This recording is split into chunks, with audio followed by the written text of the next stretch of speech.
Right, morning everybody, good evening, good afternoon, wherever you are in the Formula One world on this planet Earth.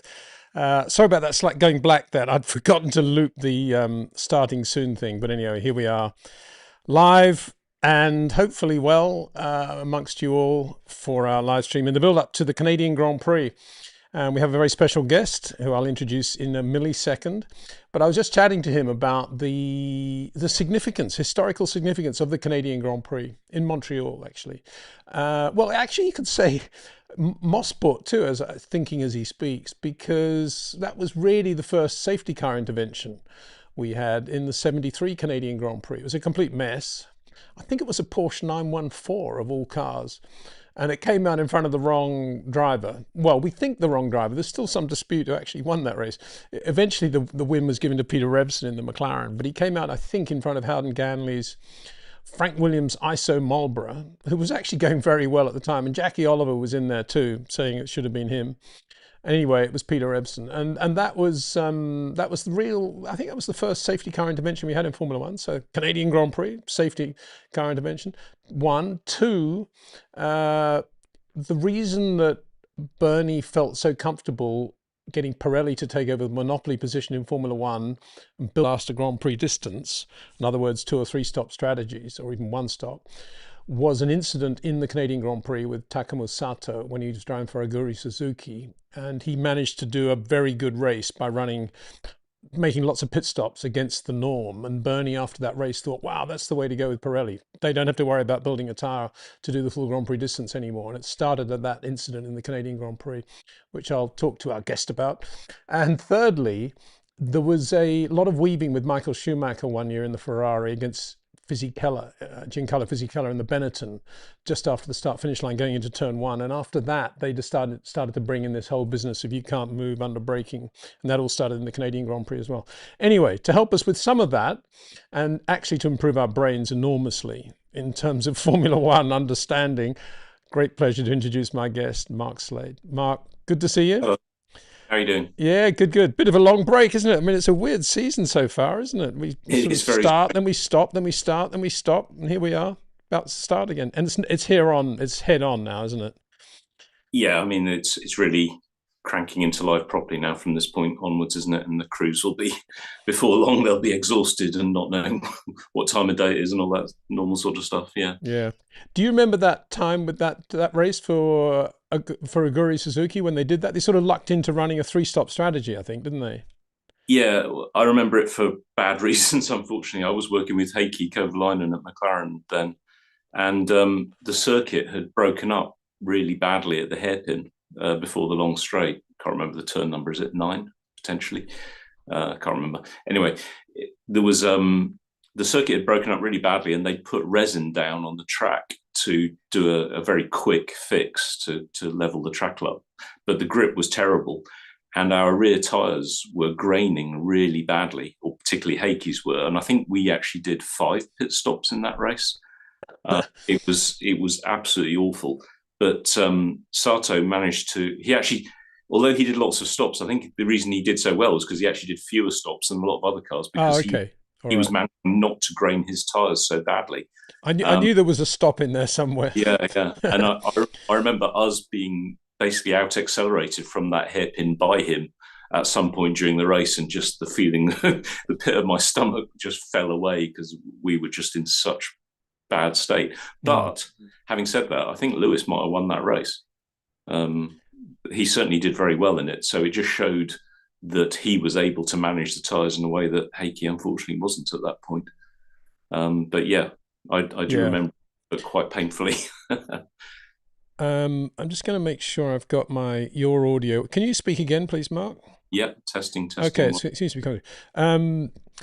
Yeah, I remember chatting to Bernie after that race, and Bernie saying this is the future. If we're going to have a monopoly, we do not need a tyre company that has to build a tyre that does a full Grand Prix distance. We proved it today, and it sort of happened then in that Canadian Grand Prix.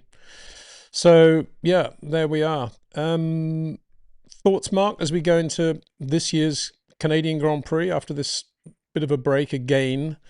And a few points to be proven, I think. One, of course, is George Russell bouncing back on a circuit in which historically he does well, as distinct Yeah, from a circuit in which he historically doesn't do well, i.e. Miami. yeah. Um, that's one thing. Secondly, Ferrari might be looking good there. Well, I don't know. Your thoughts. I don't want to put them into your mind. I think that it's another track where the advantage that Mercedes have had so far will be lessened, because it's a sort of very slow speed point and squirt sort of circuit.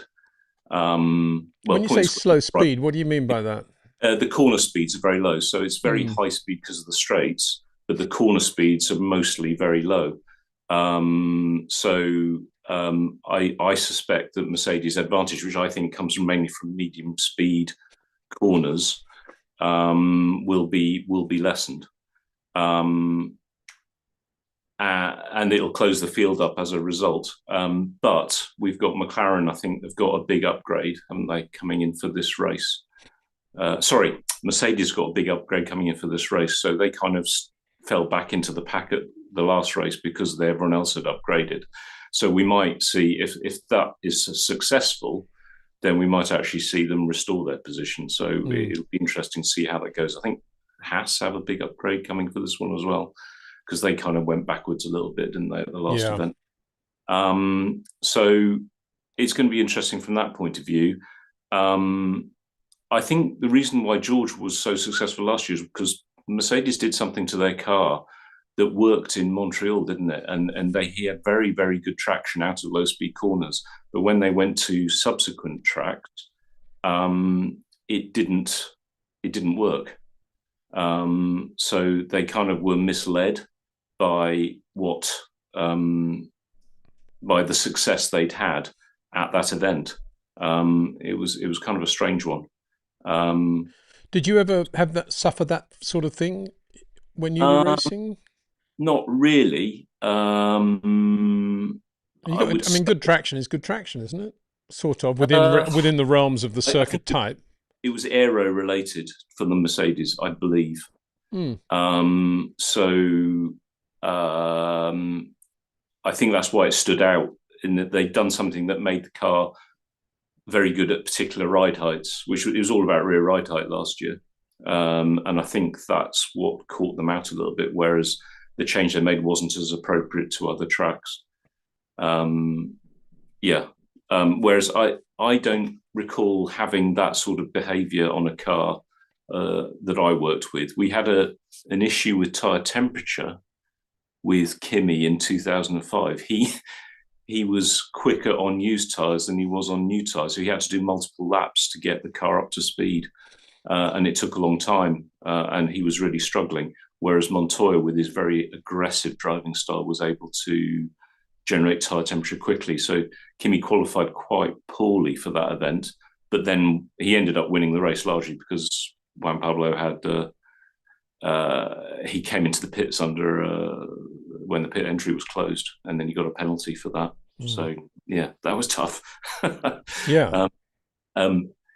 enough, I would just say poor management on the pit wall, wouldn't it be?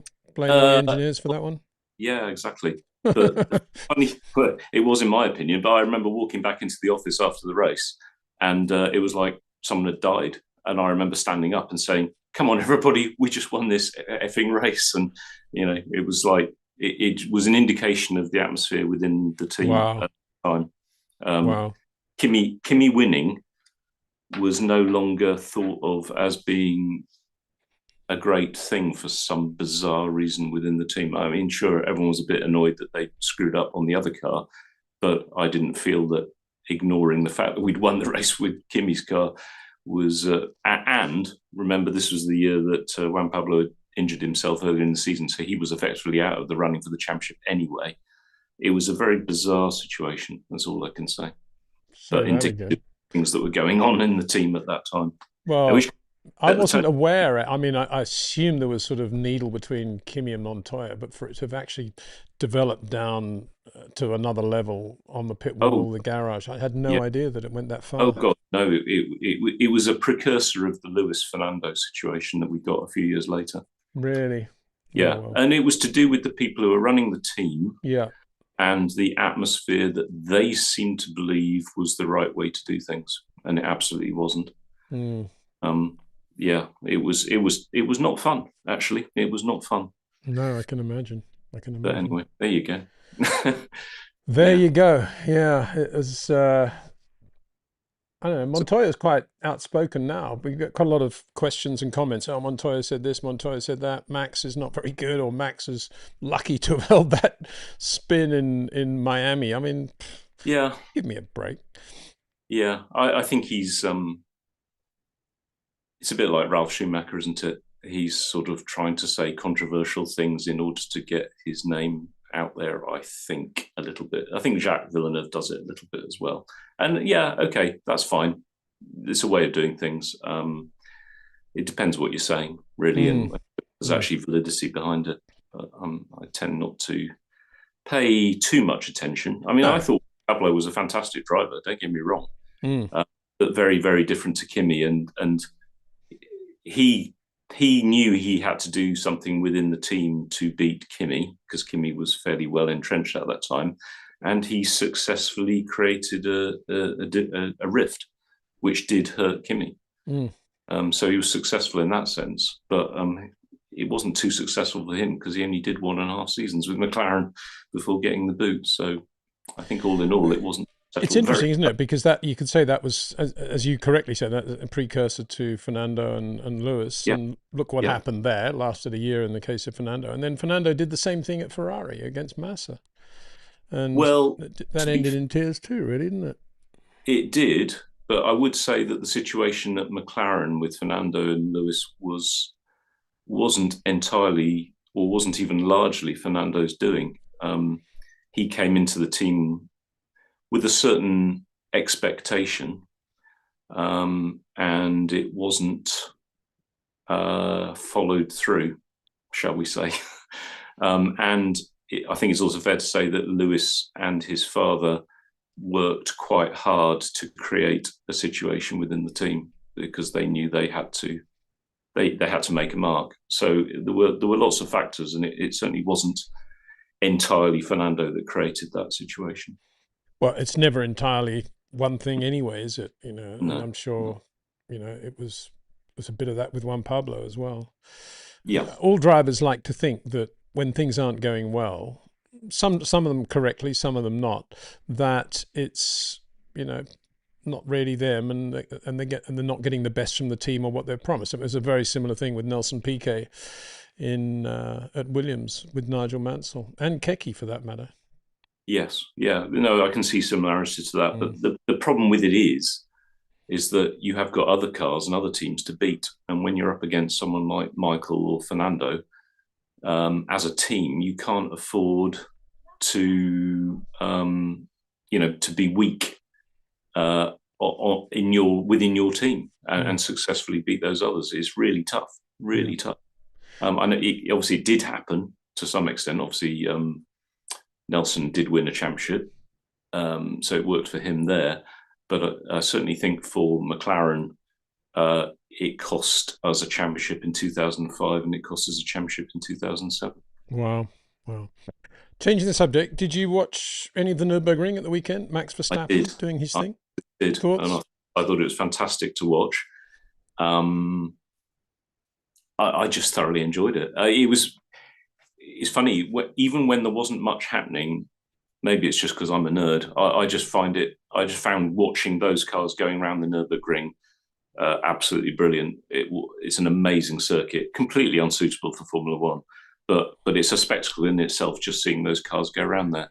I thought Max just showed why he's the great driver he is with the way he was so decisive in his overtaking and the pace of the car. But then, to be fair, that they're all very good drivers, aren't they? In that at that level in that series, so that it was just very impressive. I Mm. thought, and such a shame that the incident occurred which damaged his car, but then that's all part of it, isn't it? Yeah, yeah. It's interesting that I was talking about Bernie a little bit earlier to do with the upshot from that whole race in Canada with the tires. And of course, in the Bernie era, he went out of his way to make sure that nothing detracted from Formula One and that the Formula One drivers did their thing in Formula One. And for example, the minute Nigel went over to Indy in '93, they were big alarm bells for Bernie, and something had to be done. And so they brought the pace car system into Formula One to sort of balance that of IndyCar. And Nigel was brought back into Formula One as soon as possible for some cameo appearances, and ratings were a big discussion. And it's kind of refreshing, I think, in this era that we don't get any of that. And you almost get the feeling that Liberty think it's quite good for the sport for Max to be doing that, and maybe some other drivers should be doing the same thing. And I think that's a really positive. Maybe I'm imagining it, but I don't hear much criticism from Liberty for what's going on with GT3 and Max. No, I think it's only positive. I mean, it's the same having a strong WEC championship at the moment as well, and it would be good to see more drivers getting involved in that and racing in other series as well.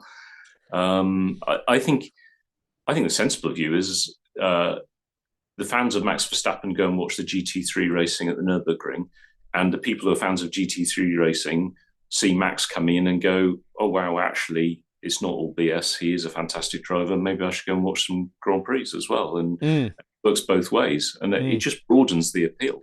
And I think Red Bull have been very sensible in realizing what an opportunity they have. I mean, there was hardly a driver or a car without a Red Bull sticker on, it seemed, at the Nürburgring. And you just think, wow, that is such an amazing organization, the way they go about things. Well, and making it all fan user friendly in terms of the videos they were putting out and the live streams. And I mean, can you imagine Bernie saying, "Oh, I think it's brilliant, Nigel's gone to Indy and we're going to be doing live streams free," or not, wouldn't have had live streams in those days, but free TV, watch it on ITV or whatever it was. It wasn't. The whole attitude was anything that is out there that isn't Formula One is hurting Formula One. And that's why basically he killed off WEC and Formula 2 and Formula 3, put it under his own umbrella. And obviously, they continued, but not in the way they could have in their own right. And as I said, it's just a refreshing change and something that we take for granted these days, I think. But it's worth pointing out because it hasn't always been that way. And full marks to Liberty for their approach. Right, let's get on with some. Unless you got anything you want to add, Mark, we can get on with some questions. I was only going to say about Montreal is. It's a big event for me because it was one of my favourite races. The city is fantastic. It's just such a great atmosphere. The Canadians have always gone all out to celebrate the race weekend, much like it used to be in Adelaide back when that had the F1 race. I had a couple of experiences of that. There are parties going on in the city. Streets are closed off with events going on, pit stop competitions on Crescent Street. It's just a fabulous atmosphere, and I've always felt that it should be a model for how other cities, particularly, but other events should be run. I mean, contrast Montreal this year with Las Vegas, where it'll be utterly dead outside the circuit. It's quite amazing. The other thing is, for me, it was when I came into interest in Formula One. I got taken up with the whole Williams 79, 80 sort of, when Williams burst onto the scene as being a winning team, and obviously Alan Jones won the championship in Montreal in somewhat controversial circumstances. So Montreal has always had a place in my heart, shall we say, as a fabulous event. Yeah, I echo that completely. Whether it's running along the side of the river there, is it a river? Yeah, or taking a long walk to the track from the hotel to get your exercise in, or whether it's driving to the track and looking at all the scenery and the people, all the train. It's such a great city, as you say. I gather there's a bit of drama going on this year with certain sectors of the working community are going out on strike, which may or may not affect Formula One, but we don't need to go there. But yeah, it's a circuit that I was lucky enough to go to for the first time in '78 when it was first staged, and it was that in those days the pits were down at outside the hairpin, and we garaged the cars in the rowing sheds on the slope there where the classic cars are today, and always a soft spot for me because at the back end of '78 I was very close to both Carlos and Gilles at Ferrari, and Carlos was already going to Lotus in '79. We knew that, and Gilles was looking forward to driving with Jody, I guess. And anyway, Canada was his thing, and Gilles did some sort of demo run a couple of months before around the circuit. Not even in a race car, I don't think, but he knew the track. Nobody else knew it at all before they got to it on Friday practice in '78, and it was cold, and nobody had tire temperature. And first practice, first day, Carlos just went up and blew Gilles away. And I always remember sitting with Gilles afterwards, and he'd say, "What's going on? How can this happen?" You know, he was so upset about it. Anyway, he won the race, which was a good thing. Imagine winning your first Grand Prix win is in your hometown, and it's the first time it's staged a race like that. I mean, it was just an amazing thing, and freezing cold it used to be in those days, which actually added to it. In a way, it's a shame, I think, that we don't, it's kind of a shame we don't have the race in the freezing cold, because it was part of the whole Canadian thing, you know, and Gilles with his snowmobile jacket on the podium and things like that. It was lovely. Anyway, let's get on with some questions, and I know there are lots of them. Thanks for everybody for taking part in this, and let's see how it goes. So starting with the top, Sarosh, one of our members, thank you very much. Peter, Osio and Ocon and Behrman were watching a video of Michael weaving the car after he won the championship in '02 at Magny. Their joint first reaction: "Look how light the car is." Light in capital letters there, Mark. Would that be right? I mean, steering loads, things like that. Have they changed a lot? My memory's a bit rusty, but I'm guessing that car probably was something like 200 kilos lighter than the car. Yeah. So I'm sure it was light, and also much shorter wheelbase, so very nimble. The wheelbase has got longer, basically, because more surface area of the floor is more downforce. So that was one of the main reasons, and more stability as well with the longer car. But yeah, it would have been much more nimble and like driving a go-kart compared to the current cars. Yeah. And it's interesting. I was referring earlier to Michael weaving in that race. I don't know. I'm guessing that would have been about 98, 99, I guess. And but of course, we should remember the car was pretty light too, and you could do a lot of weaving and get away with it in a way that was perhaps more acceptable in those days. I don't know. Maybe. Yeah. Magny-Cours is another race, 2002, that is painful memory for me, because it's the race that Kimi should have won his first one out, and was leading when one of the Toyotas had an engine failure and dumped some oil at the hairpin, and Kimi went off on it and let Michael through. That was absolutely gutting. Well, here's a Kimi question coming up for you, Mark. I think this is another one from Sarosh. Belgian Grand Prix '04. Kimi Räikkönen from 6th to 1st. He looked supersonic. He looked like Max from 2001 to 2006. I don't know why. He looked slightly slower from '07, Kimi. Thoughts, please? Yeah, I think we did hit the sweet spot with Kimi in his time at McLaren.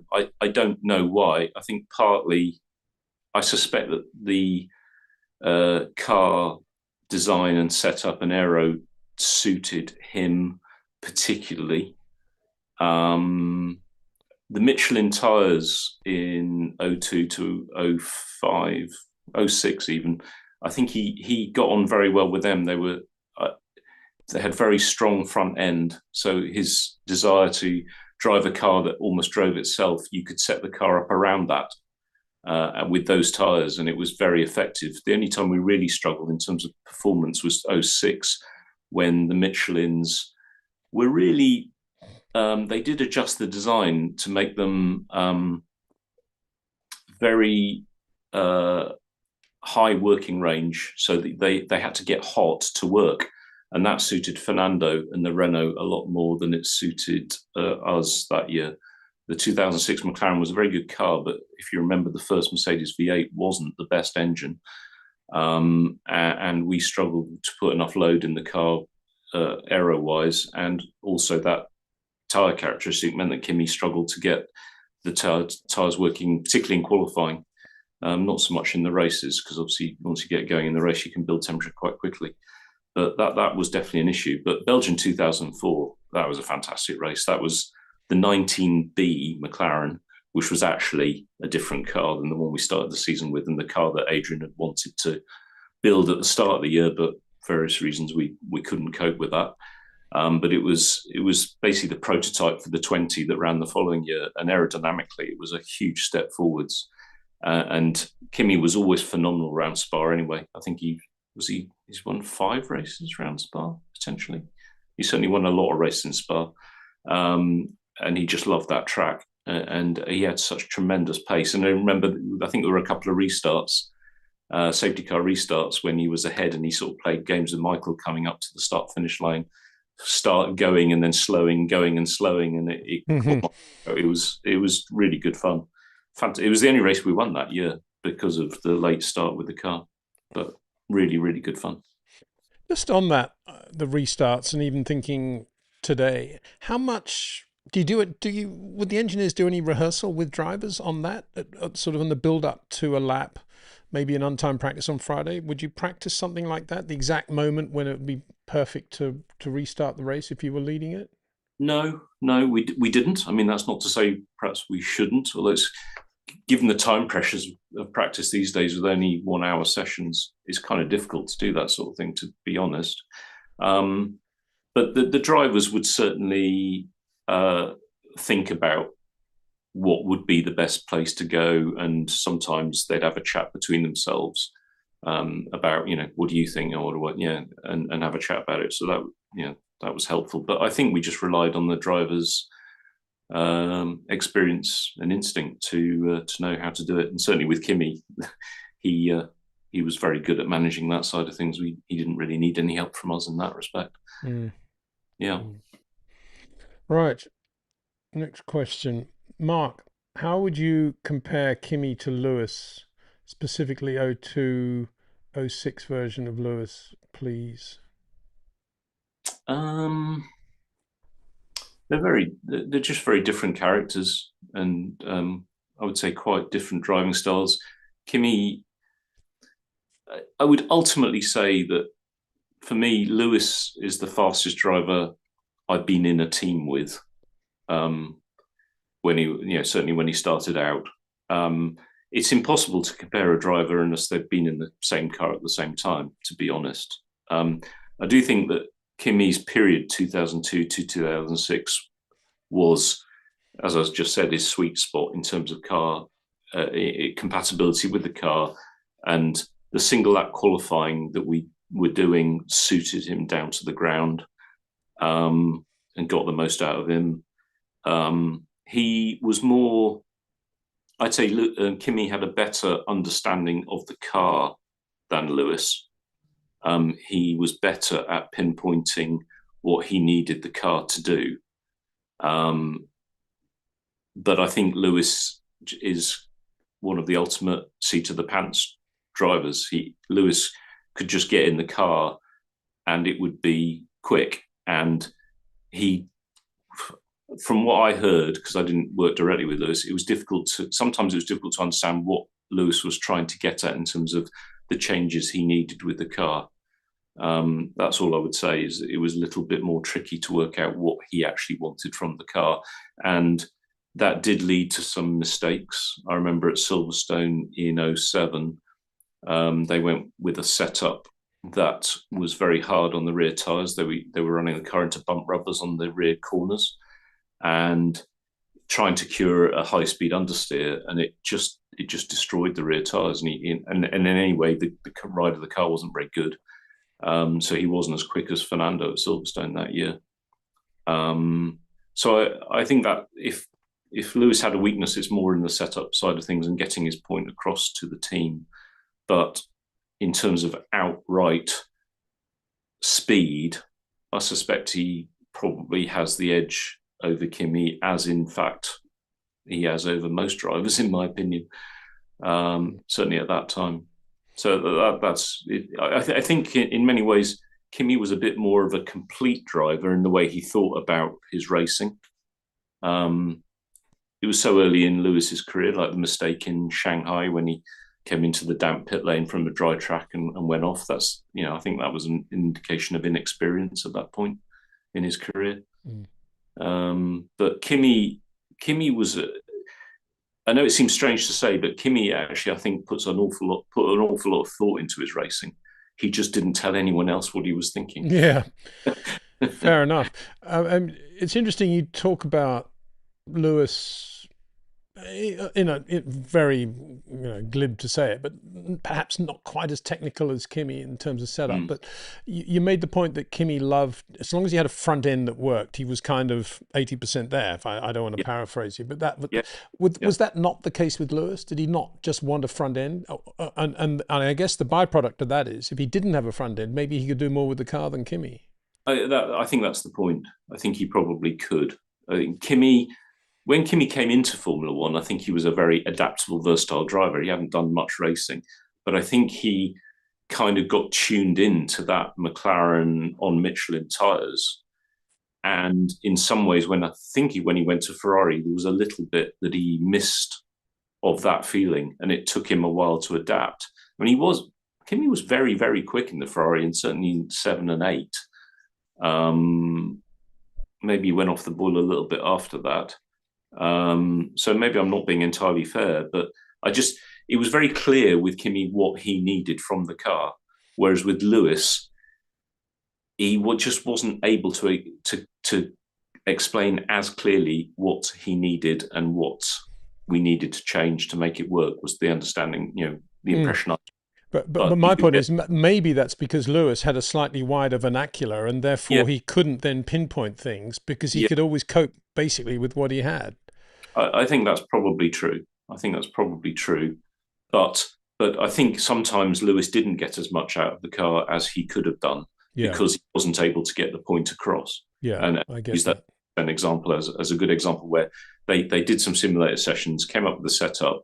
It actually wasn't that great, but they persisted with it through a weekend because Lewis wasn't able to get across why he was maybe not performing as well at that point. And that was one of the weekends where Fernando was quite smart in not showing his hand on the Friday so much, and then being quicker on the Saturday, Mm. and catching Lewis by surprise, because Lewis by that point was pretty confident he would be quicker than Fernando in quali. To be fair, he'd won his first 2 races at Montreal, his first race win, Yeah. and then Indianapolis. And I think he kind of got a little bit complacent maybe and expected Fernando to be slower, which Fernando worked hard to make sure he wasn't. Mm.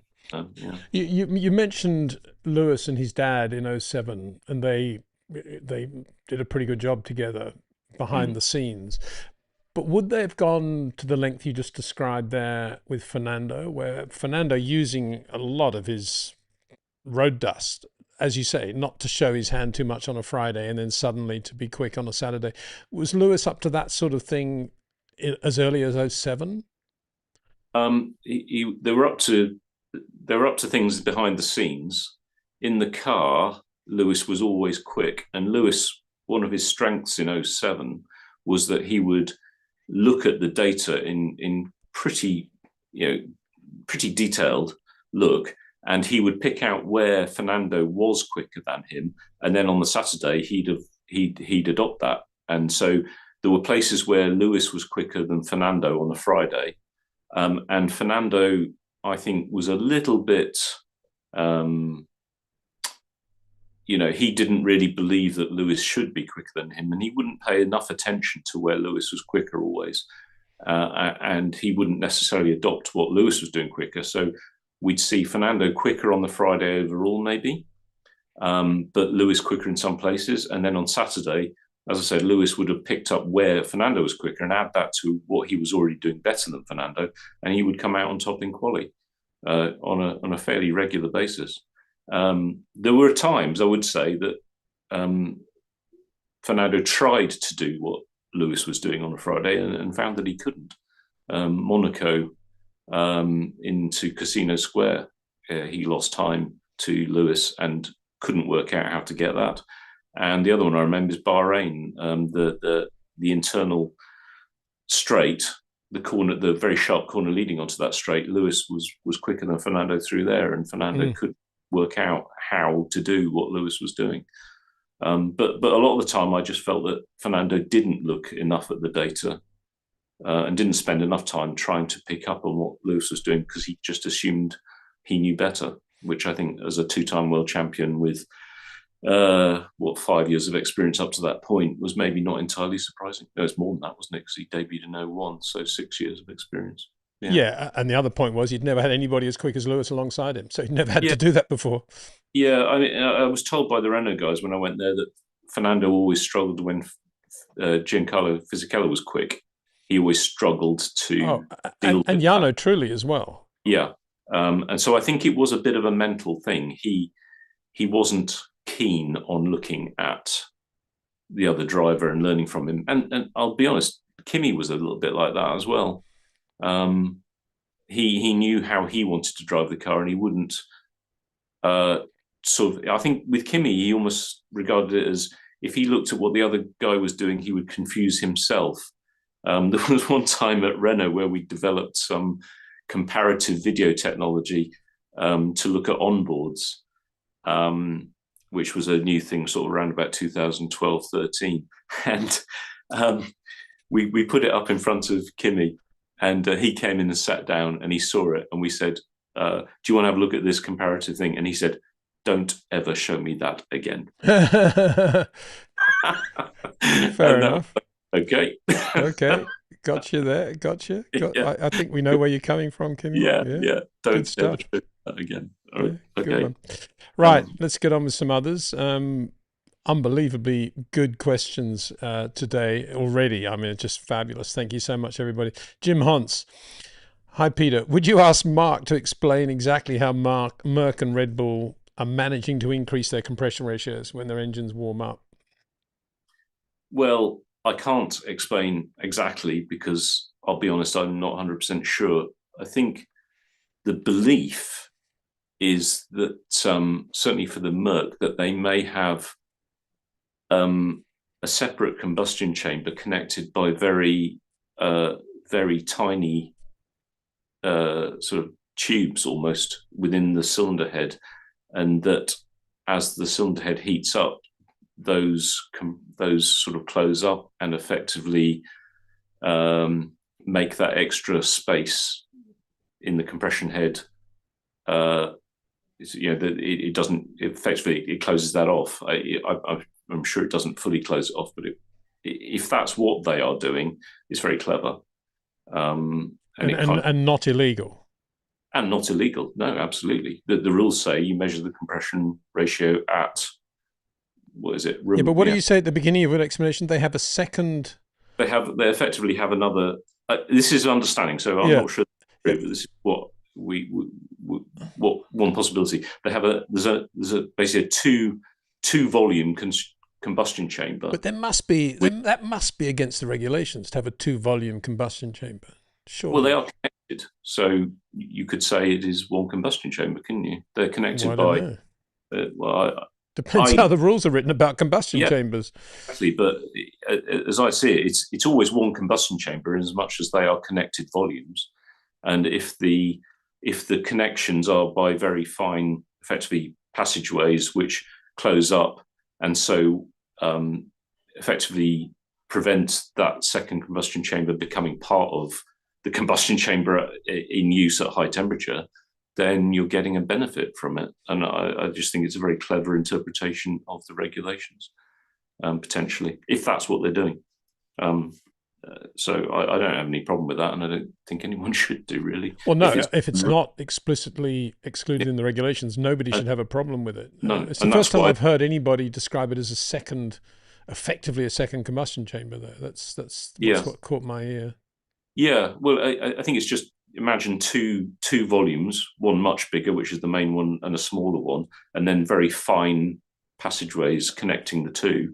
And if those passageways sort of close up with heat, which they will do to some extent, then it effectively sort of closes that second volume off. But why would they need to do that? Surely they would get the effect if they just allowed the heat expansion with the material they're using and just expanding the combustion chamber within its confines. That's how I imagined it was. I'm amazed to hear about the tubes as well. Well, I think the thing is that the whole engine is probably the same material and so the difference will be created by expansion is very small. So the effect of expansion on a volume is small. But if you can actually effectively separate off a separate volume, you get a much bigger change in volume, and that's why it's more significant. On the Ferrari, well, no, the Red Bull is the next one to talk about. Do you know anything about what they're doing? Red Bull, I imagine that they've somehow, probably through personnel changes, found out what Merck were doing and maybe are trying to do the same thing. The general feeling is that whatever Red Bull are doing is kind of a copy of what Mercedes are doing, presumably because they found out early enough what Mercedes were doing. This is all pure conjecture because I don't know. On the other hand, the Ferrari, just because it's also, I think, probably doing something, they have a steel cylinder head. So the expansion rate of the steel is different to the cylinder block, and they may be getting a small benefit in compression ratio from having different materials between the cylinder block and the cylinder head. But I suspect that that's nothing like as effective as the whatever Mercedes are doing, particularly if it's what we've just described. Within the realms of everything being legal, do you think that the FIA's system now of measuring that will be absolutely bulletproof? I think what they will have done is they will agree a temperature at which they measure the compression. And they'll have looked at, say, oil temperature. They'll have had temperature sensors on within the engines, and they'll have had to agree or tell the engine manufacturers that this is the temperature that we'll measure out. So you'll need to heat the engine up to this much, or when the car stopped running, we'll do a compression check immediately after it's run, as long as the temperature's reached at a high enough level. To me, they can only do compression checks at particular temperatures. So there's still some variation in temperature. But if they can do it at a high enough temperature that kind of matches where the engine is typically running on track, then that will effectively close down that loophole. Because even if you get the engine, say, another 5 degrees hotter when you're racing, it's not going to be enough to make any significant difference. So more trouble than it's worth, probably. Yeah. So I think by going from 100 degrees to, say, 160 degrees, engine block temperature, presumably that they have a temperature sensor in the block or in the cylinder head that's at an appropriate position, then that should cover it off. They will need to be quite pedantic about where that temperature sensor is, because obviously what the engine manufacturers might try and do is have that sensor in a place where it's hotter or less, cooler than the cylinder head actually is, where it matters, and games like that. So all this will have to have been thought out. But how would Mercedes go about then going back to square one and having the engine that, say, I don't know, well, I was going to say Ferrari, I was going to say Red Bull, but Honda then, let's not say Honda, that's a bad example. Okay, to make sure their engine is completely and utterly legal now in terms of the new regulations. Legal's again the wrong word, but no longer getting any benefit. What do they need to do? What do they do? Do they take the tubes out? What happens there?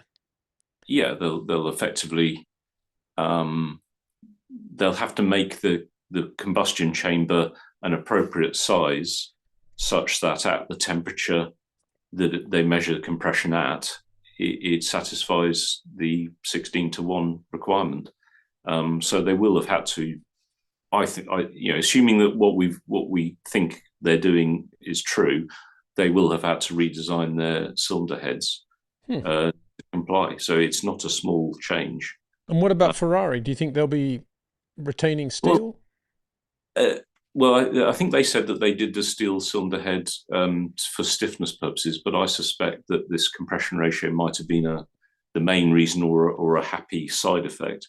But yeah, I think they will have had to do some work, presumably, if they are getting a small benefit, to get rid of that benefit, because they will have to comply as well. So I think all the manufacturers will have had to revisit where they are. Even if they didn't intend to get a benefit, they will now be having to check their compression ratio at the different temperature, make sure that they comply. So it will apply to everybody, and it might be that they've all had to make some changes. Yeah, for the customer team, it's a weird thing as well, isn't it? Having to comply with something they actually don't have any control over anyway. But anyway, that's another matter, I suppose. That comes down to the engine manufacturer supplying them upgraded engines, doesn't it? Yeah. Mark, just before we go on, a couple of questions from the last live stream which were left unanswered by my inability to know the answer. One was, remind me please, and the viewers who are interested in this, on what defines the position of the timing line on a circuit now? Well, and the start-finish line thereof. Yeah, this is my supposition. So the grid is positioned basically to give enough space for all the cars to position themselves in front of the grandstand, in front of the pit lane, normally predetermined by the design of the circuit. The control line is put in by the FIA or F1, I'm not sure who, one of them, and they machine a channel across the circuit and put the loop in the track. Now, I think obviously in the old days it would have been in front of the start-finish line because that's where you would expect it to be.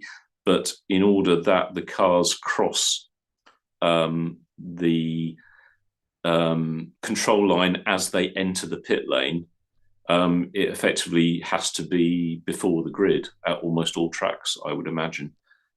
Because what you really don't want is the complication of some cars' pit areas to be before the control line and some cars to be after the control line.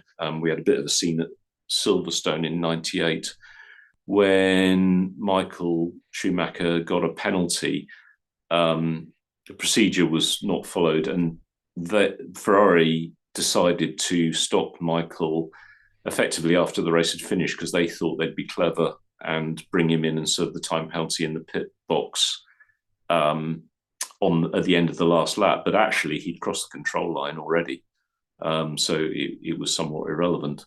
But I suspect that that's why the control line is where it is, to make sure all cars coming into the pit lane, particularly because of when we used to do fuel pit stops as well as tyre changes, to make sure that everyone's in sync, basically, because it'd be very confusing if some cars were doing their pit stops before and some were after. So that's my thought on it. I don't know. I'm sure you're right there. Yeah. True, but it seems logical to me. Okay. And the other thing was, it wouldn't hurt the rear wing main plane, would it, if a human being stood on top of it?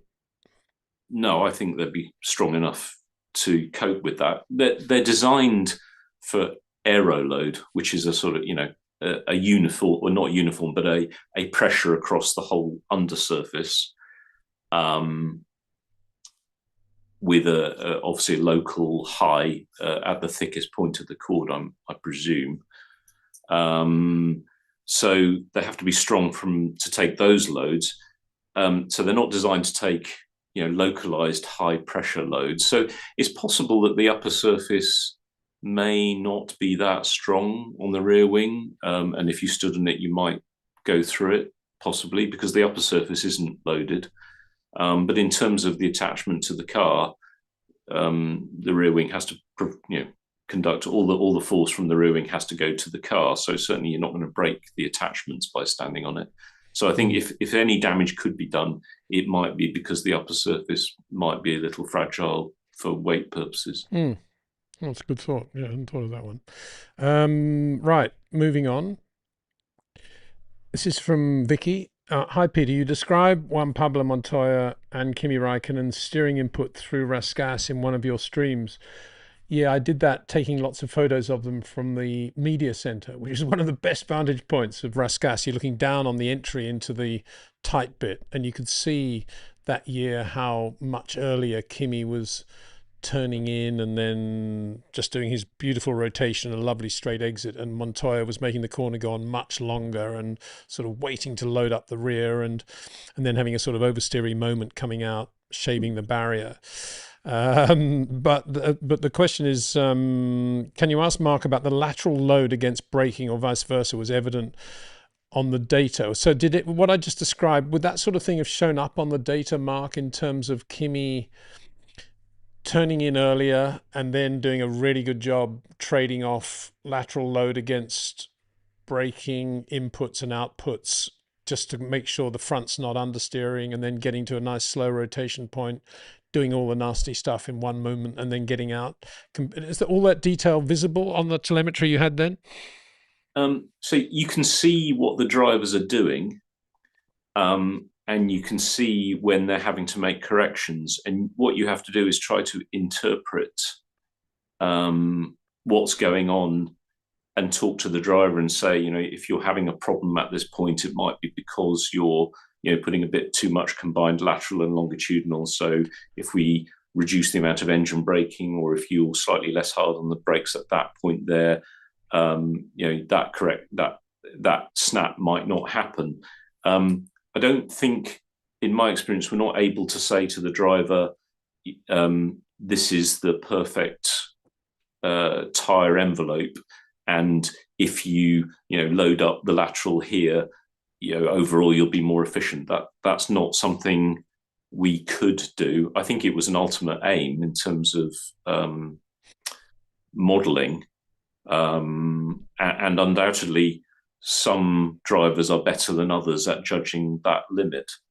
And I don't suppose they can do it today, partly because Pirelli don't give them enough information anyway, right? Well, I think that's probably true. And I would argue that it's not necessarily that Pirelli don't give them the information that they have. I'd say it's that Pirelli don't have that information at all. Well, they don't need to have it, do they? No, they don't. But even when we had Michelin, it was a kind of a holy grail to get that level of information. And you need that information to make your simulator work. Don't forget. So the whole, but in fact, one of the most difficult parts about getting simulators to behave is getting a good tire model, because you can't just chuck anything in. If the tire model wrong, the driver's going to drive the car and say, this doesn't feel anything like the car. But similarly, you need to get the Aero model right as well, and then all the response times of the simulator right. So that's why it's a difficult thing to achieve. And of course, all that needs to be seen in the context of what Michael and Ross were doing at that point with Bridgestone, effectively exclusive with Bridgestone, and they were getting all that information, which was one of the reasons they were doing so well. Well, absolutely. And what happens in that scenario is that you don't necessarily have the model that you need to define to the driver what you want. But what you can do is you can get from the driver feedback about what he wants and how he would prefer it to be, and then they can go back and make changes to either the car and to some extent to the tires to get something that suits the driver. So I think it tends to work more that way. So that's why it's a problem when you get drivers who have very different driving styles in a team. It's very difficult to optimize the car because you've got two different approaches. And if you were trying to, if you had the benefit of making tires to suit your drivers and you had two different drivers, then that would make life even worse. So what we tend to do as race engineers is we're given a tire, we can't do anything about that, apart from maybe adjust pressure and camber, etc. And then you're tuning the car to try to match the feel, what the tire gives you to what the driver wants. And as I said, with two different drivers like Kimi and Juan Pablo Montoya, it was very hard, really. Right. Another question from Vicky. A lot of folks ask Mark on the channel about Kimi and Mika, but how was Mark behind the wheel? Did you work with Mark Webber? No, I didn't. No. So, unless they mean you. Well, maybe they mean you, yeah. I can't drive for toffee. Really, I can't. Well, is that true? But yeah, very much so. My hand-eye coordination is terrible. I think what it is, it's quite difficult. It is a very difficult thing to tell a driver how to drive differently when you don't actually drive yourself. But what you're doing is you're trying to create the connection between the science side of things and what the driver's doing. So the driver might not fully understand why, when he does certain things, gives a certain result, and you sort of try to explain it to him, and he can then interpret that back into his driving, and optimize his driving around that knowledge. So you're just kind of, you're trying to guide them around what they're doing and why it does or doesn't work. But it is up to them to interpret that. And outside the scope, you can make adjustments to the car. And really, this goes back to my point about Lewis and Kimi. I think Kimi had a very good understanding of those things. So you could talk to him and explain why there might be a problem in a certain area, and he would take it on board, and he would then go out and do something different. Or he would say, well, in that case, can we make the car different in that area, accepting that all changes you make to the car are probably good in some areas and bad in others. He would assess whether the change that you say, this can fix that, but it will have a negative in somewhere else. And he would think, okay, I think that overall that will be better. Or he would think, no, I don't want to do that because that other thing that would be negative would be bad. So I'll modify what I'm doing to make it better. That's kind of the job, really. You're kind of an interpreter for the driver in many ways. And here I've got to put in a plug for Rob Wilson, because I think a lot of that clarity of thought that Kimi had, an understanding of his own ability and where he was good and areas on which he needed to work, came from Rob. Rob started working with Kimi in Formula Renault when Steve Robertson asked him to do so. And he immediately said, this guy's an absolute superstar. His touch and feel is unbelievable. And he very early on started to discipline Kimi in the way he was thinking. And then if you add the whole Mark Slade touch, there's your world champion for you. Mark, next question. It's a good one, actually. It's one I've forgotten also. I should have asked earlier. It's from Drew, who always asks very good questions. Well, you all do, but Drew is right on the ball. Could you ask Mark, or did you ask Mark, about this business of 7 to 8 megajoules from qualifying to the race? What they run in untimed practice? Bear in mind we got a sprint race in Canada as well. I can't remember what they were doing in free practice. Would they run the higher megajoules there, or yeah? They had the ability to run the full power. But did they though? Yes, they would have done. And what they would have done was they then would have reduced it for the qualifying practice runs. So they would basically have just tuned the engine parameters to replicate qualifying for the quali runs and the race for the long distance runs. Okay. Basically. So yeah, that's not a difficult thing to do. So all that needs to happen is the FIA state in the regs that you are allowed to run the 8 megajoules in practice as well as the race, but not in qualifying, and then the teams will adapt around that. Same questioner, Drew, or comment maker. This is an interesting point, this. Peter, I've said this before, these tyre compounds are too hard. With all the Superclip and Lico tyre wear is less, so we'll forever have one-stop races. Maybe I'm crazy, but Pirelli didn't account for superclipping. Would you agree with that? No, I wouldn't agree with that, to be honest. I think it's just that a one-stop race is, within the limitations of the tyres available, is normally the quickest way around. And so the teams and drivers will tend to just do more of whatever they need to do to save the tyres to make a one-stop work up to a point.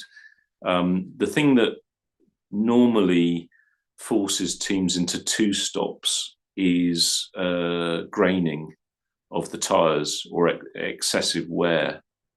And the trouble for Pirelli is that if they provide tyres that grain a lot or wear a lot, the drivers complain about them and it looks bad. So I think there is a bit of a dichotomy. The races would, in my opinion, be better if there were more pit stops, but Pirelli don't want to provide tyres that fall to bits and look bad, because that's not good for their image. So it is a bit of a problem. And I don't know how to resolve it. The other thing I would say is that Pirelli sometimes can make softer tyres that aren't quicker. So there is a danger because the thing with the Pirelli tyres that always seemed to be a theme was they're much more surface temperature sensitive than certainly the Bristones and the Michelins before that.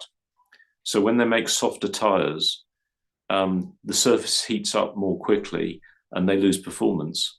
So their softer tyres aren't always necessarily much quicker. And that obviously in itself is a problem, because then the teams will just want to run the harder tyre. And you could even get to the point in qualifying where they go off too quickly in a quali lap and the harder tyre is quicker. We have seen that, haven't we, occasionally? To me, what we should do is just have two compounds at each event, a harder one and a softer one, and force the drivers to the teams to use those.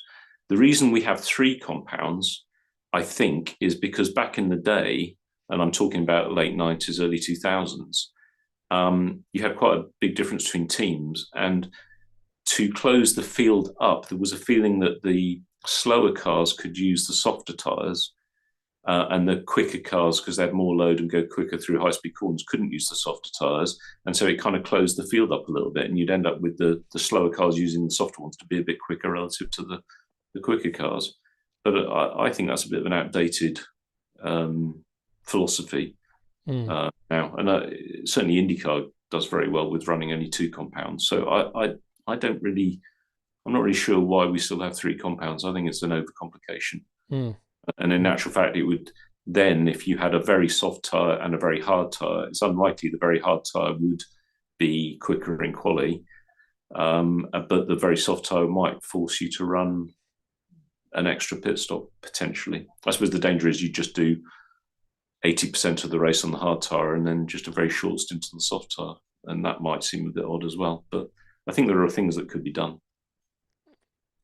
Interesting. Yeah. I mean, the whole Pirelli thing. Wow. Next question. Savage Dougal. Has there ever been a driver who you thought would amount to nothing but blew you away with their performances? It's an interesting question.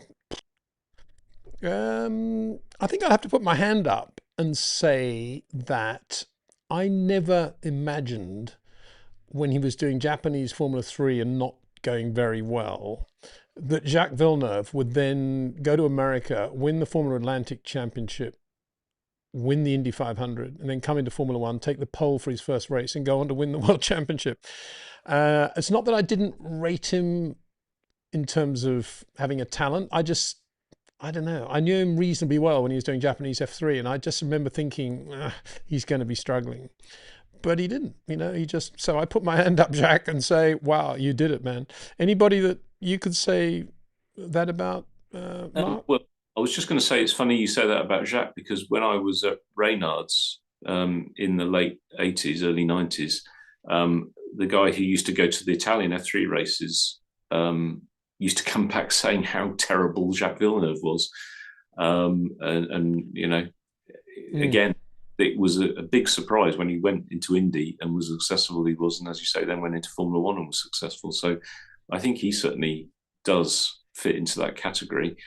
My experience was a little bit different in that, for instance, when Olivier Panis came to McLaren as a test driver, I think it's fair to say that people no longer rated him, which I think was a bit sad. But when he was testing for McLaren, he was really good. And we really rated his input. And that caused me to reevaluate his performance. And it kind of made me think that what you mustn't do is actually have a built-in preconception of people, really. I think that was the most important thing that came out of it is, when someone comes into the team as a driver, you should take them at face, just start it fresh and consider them as individuals, and you'll probably be pleasantly surprised. Unfortunately, I think it often more happened the other way around, where someone would be rated as a talent and then turn out not to be as good as you expected. But I think it would be unfair to name names in that one. Question from Ronnie. Is it reasonable to assume Ferrari has lost some of their start line advantage with the recent tweaks and extended start line procedure, now giving other teams more time to spool up the turbo? Good point. Well, I think yes has to be the answer to that. And that's why they were against those changes. But I think we're persuaded to to agree to them. But I actually think it's a bit like the Mercedes compression ratio thing. I think it's grossly unfair that they did actually, as I understand it, raise the issue when they got no feedback or no positive response to them raising the issue. They went away and made changes to the design of their engine to deal with it, and the other teams didn't. So, that to me is those sorts of things are where you gain your advantages, and they should be allowed to maintain that advantage because they did the right thing in that area. Yep. From Aaron, hi Peter and Mark. I believe some of the aerodynamic features of the current cars, like the wakeboard, are designed to hamper the car in front relative to the car behind. Would it be legal for teams to, in quotes, accidentally knock them off in a pit stop or before the race, and or design them to be easy to fall off? Wouldn't be legal, no, to do it deliberately, that's for sure, but I don't know. I'm not aware of any situation where that's occurred, I would say. Yeah. All I would say is that in terms of the wakeboards, I think you might be misunderstanding that the benefit, you want to push the dirty air from the front wing outboard as much as possible to avoid disrupting the airflow under the floor. So what the teams are doing now is that they've been given a set of restrictions that basically force them to have in-wash, which they know isn't great for performance, and they're doing everything they possibly can to push that flow outboard, and that does have a negative effect on the car behind, because it makes the air to the car behind dirtier, and this has been the problem for years. And it's what the FIA have, I think, successfully dealt with or improved for the current generation. But inevitably, as the designers work with this package, they will optimize their car performance more and more, and that will mean more outwash, and that'll be worse for the car behind. So I think there's going to be a trend in that direction again, unless the FIA can go further to restrict that. But I'm certainly not aware. I might be naive, but I'm not aware of any component that was designed to fall off a car and affect the car behind or anything like that. I remember a camera falling off a Ferrari at Monza. And what? A camera falling off a Ferrari at Monza and wrecking the Ferrari that was following behind when they were running 1-2 in the race. Was that 95? I remember one year that happened. It fell off Elise's car and hit Gerhard's car, but that was definitely not planned. Alessandro Durango. Hi, Peter and Mark. People are giving Charles a hard time, are they? For all the stuff he does outside Formula One. I'm not sure what that is. I'm not familiar with that. But honestly, I think it just helps him deal with another season in a car that's not fighting for the title. Yeah, he's a pretty resilient, tough guy. He's had enough years of how to handle this sort of situation. Charles still super quick and very fired up, I'm sure. It's an interesting point, though, with Max doing the Nürburgring, and how many other drivers probably secretly thought, I wish I was doing that, good on him, sort of thing. I'd love to have seen Isaac Hadjar doing that race, for example. He needs to get in and restore a bit of confidence. But the problem now for a guy like Charles is that if he goes off now and does some WEC races, they're all going to say, oh, you're trying to copy Max now, and so it'll all... It's so much social media, there's so much stuff going on that the best thing you can do is just stay quiet and lie low and turn off your mobile phone, probably, in the case of Mark, I would imagine. I don't know if you agree with that, Mark. Yeah, I think that's true. I agree. He probably is, taking his mind off the relative lack of success by doing other things, and maybe that's a way of getting his face out there in social media. The team are probably encouraging him to do that, I would imagine. But ultimately, as a driver, I don't think that's going to make an awful lot of difference, really. He just desperately wants a car that's capable of winning him a championship, isn't he? And justifiably. I suppose an interesting question would be if Max had won these first 4 races, it was great car, great championship ahead of him, potential, another championship to be won this year. Would he have done GT3 this year? I don't know. Probably, knowing Max. Probably. I don't know. Maybe not. Probably would, but it's a fair point, isn't it? Yeah. And I think it does reflect the mindset a little bit. Yeah. It is a little bit worrying for Red Bull, I think, as a team. Mm. But also, I think it's part of his. I think he's doing it because I think he does have an agenda, and I think he kind of might want to point out to people that Formula One isn't where it should be. And by doing these things, he's kind of saying, "Look, there's a world out there, and it's not just about Formula Mm. One, and unless Formula One improves its offer." Yeah. Which I think it might be one of the reasons why we are seeing some quite big changes in the regulations, coming through. Yeah. I think what Max has done is put a lot of pressure on them, quite rightly, in my opinion. And I think other people have as well, including yourself, Peter. Uh, but I think they Well, are. and you. Well, yeah, I think they are responding to it, and I think they have to. Mm. So I think that's a good thing. Mark Kahn. Jensen Button was an enigma for me. He outscored Lewis over 3 years as a teammate, but was thrashed by Fisichella, sort of 14-16, I think, in qualifying. Benetton, and comfortably outpaced and scored by Ralph and Trulli. Why the inconsistencies? My response to that would be I've never seen Jensen as a driver that's covers all bases in terms of the variables that can come up in a race, whether it be particularly wind, crosswind, things like that. He's not a unstable rear sort of guy that can live comfortably with an unstable rear, and he's got a well-balanced car, absolutely brilliant, phenomenal feel in the right foot for traction, acceleration, loading the rear tire. But throw him a crosswind or two in the middle of Abbey when it was a quick corner, or turn 9 in Barcelona, and Jensen's going to be one of the first to want to go into the pits and change the balance of the car. I don't know whether you'd agree with that, Mark. Um, I don't know, to be honest, about those things. What all I would say is that I think he matured enormously after he won the World Championship. And when he went to McLaren, I think he was a very different. He had a very different mindset than he'd had previously. True. So, and I think he kind of thought, well, I've won the World Championship, and I just want to put myself up against the previous world champion to measure myself.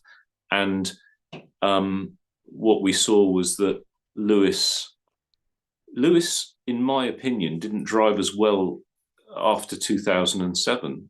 Even in 2008, I don't think he drove as well as he did in 2007. And I think winning the championship in 2008 added an element of a little bit of complacency. And I think Jensen turning up and actually being super quick kind of reset Lewis a little bit and did him some good.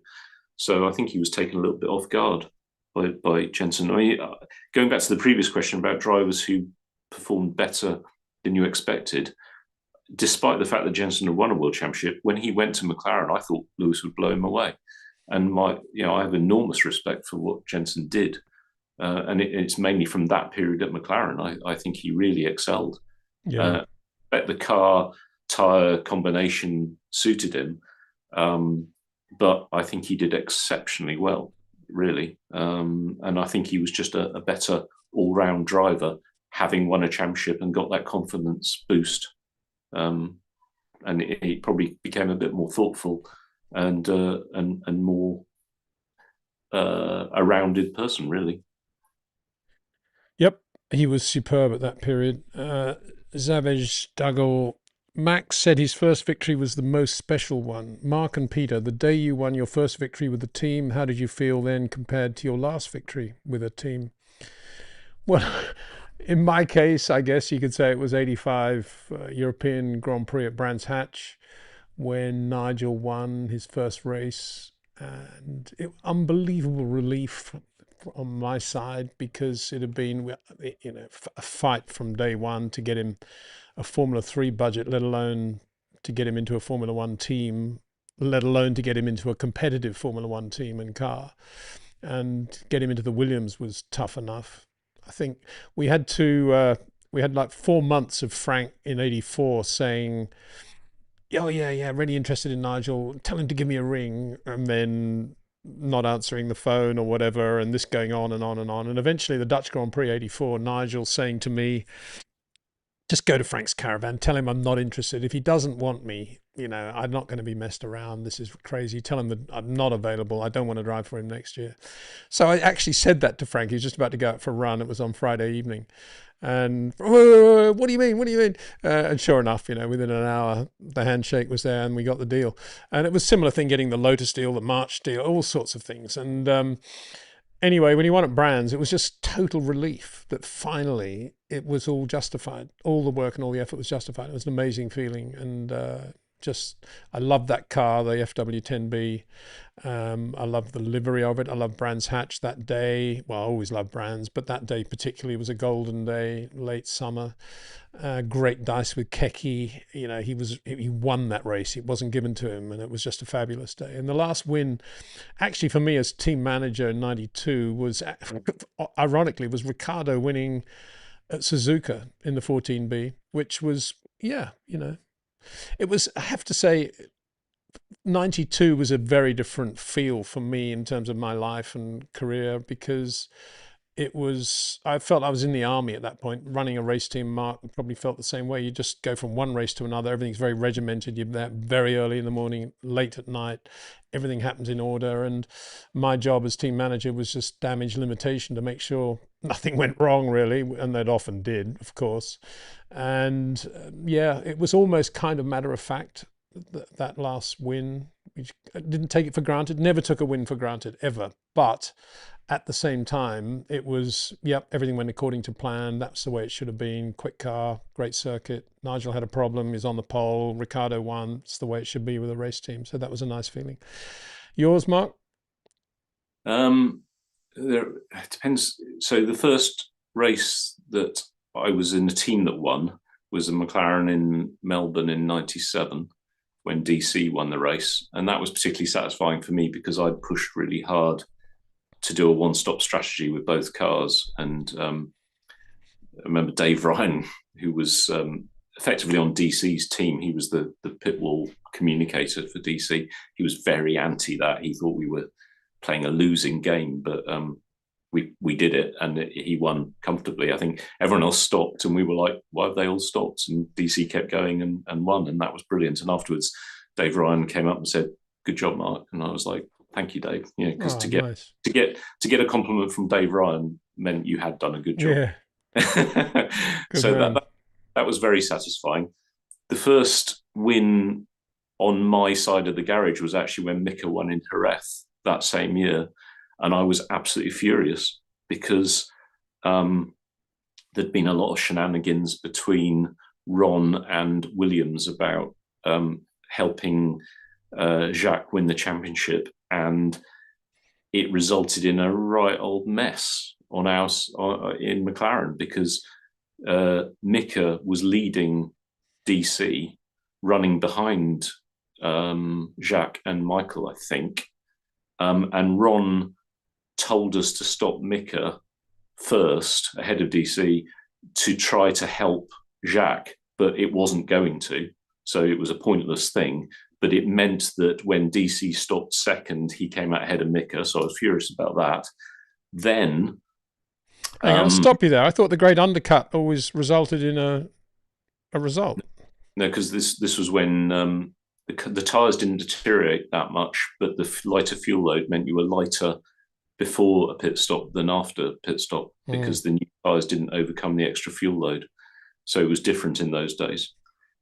So you didn't want to stop first. We stopped first because Ron insisted, even though that wasn't our plan.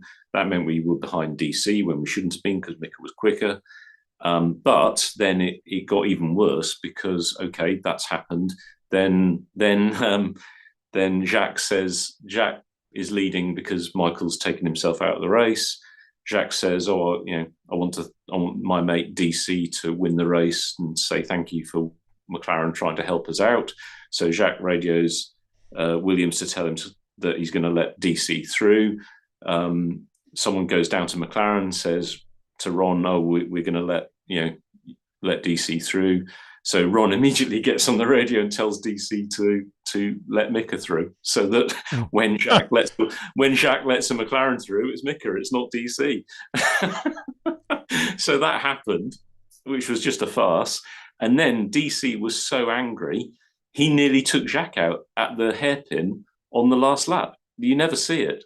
But he did a ridiculous barrel down the inside move on Jacques, coming into the last corner. And he nearly went into the side of Jacques, and he would have taken Jacques out, and that would have cost Jacques the World Championship. So that was all because of this performance that was going on. And presumably DC thinking that Jacques had helped Mika and not him. Yeah. Well, no, DC was furious that he'd been told to let Mika through, which was fair. Why should he? Yeah. It wasn't his fault that Ron had forced us to stop Mika early and pointlessly. And it was just a complete shambles. Mess, yeah. And I was stood at the back of the garage. I was the assistant engineer on Mika's car, but I was just watching all this unfold. And I was just apoplectic because fundamentally, Mika should have been ahead of Mika from the start, and all this team angst was unnecessary. And it just created such a bad atmosphere in the team. It was just a joke. I was so angry. Yeah. So I was furious about that first win of Mika's. I was pleased for Mika, but just the circumstances were awful. And then the first time I won a race as a race engineer was Melbourne, the next race, actually. I'd become Mika's race engineer by that point. And of course, this was the race where Mika misheard me tell him to cool the brakes, and he actually came into the pit lane. And so he lost the lead to DC, but then Ron told DC to let Mika through again. But DC was very unhappy this time. But on this occasion, I actually felt that was fair because, in actual fact, we come to the agreement after qualifying where we dominated and the cars were first and second, and they'd agreed whoever led into the first corner first would win the race, which was Mika. And then after that point, Mika wasn't going flat out, so the two cars were just cruising around because we had such an advantage. So the fact that DC was put in the position of winning the race was purely a consequence of the circumstances, and he'd never been as quick as Mika that weekend. So in my opinion, that was fair enough. So it was very different to the situation in Jerez. So that wasn't exactly great either. No. What about your last win? Last win was Kimi in Melbourne in 2013. That was absolutely brilliant. Again, I think we qualified, I'm going to say fourth, but it was very clear going into that weekend going into that race that Kimi was right on form. The car was really good, and we could do a one-stop. Whereas we didn't think other people would do that. So we went for the one stop again, as in 97. And sure enough, Kimi was running, I don't know, second or third. All the other cars stopped to do the first of their two stops. And he just kept going at the same pace. And it was fun. It was fantastic. What a brilliant result. That's a nice segue to the next question, Mark, actually, from MA Khan. Says, Mark Hughes, describe Kimi Räikkönen as mega quick with a similar style to Max, Michael and Nigel, but less adaptable. He described how those three have a wide operating window and were more adaptable than Kimi. But, on the back of what you just said, it doesn't seem as if Kimi was that unadaptable. But I don't know. Over to you. I don't think his driving style was at all like those other drivers. I think those drivers were... Michael drove a car that was very, very pinned on the front, but he would slide the rear around, wouldn't he? The car could look quite untidy, but he would just use that superb front end to get a fast lap, because ultimately, the more front end you can handle, the faster you will go. And I think Michael hung on. The way he drove, the rear was quite loose, and a bit. I think Max drives in a similar way to that. You might disagree, but I kind of get the feeling that there's more of a similarity. I think Nigel was much more aggressive. Again, you'll know better than me, but with that incredible upper body strength he had and the tiny steering wheel, he was really on top of the car, wasn't he? He was really aggressive with the car, and in a way that Kimi was part of the car. The car had to flow. He didn't like a reactive front end.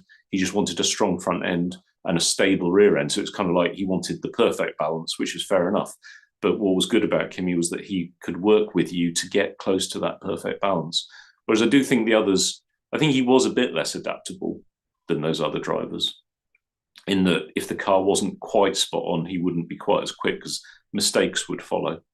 often in qualifying, he would drop, 2 tenths here, 3 tenths there if the car snapped.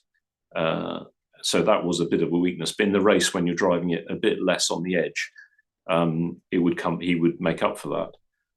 So I think Kimi was apart from the 1 lap qualifying when he would get to the limit quicker than a lot of other drivers were able to.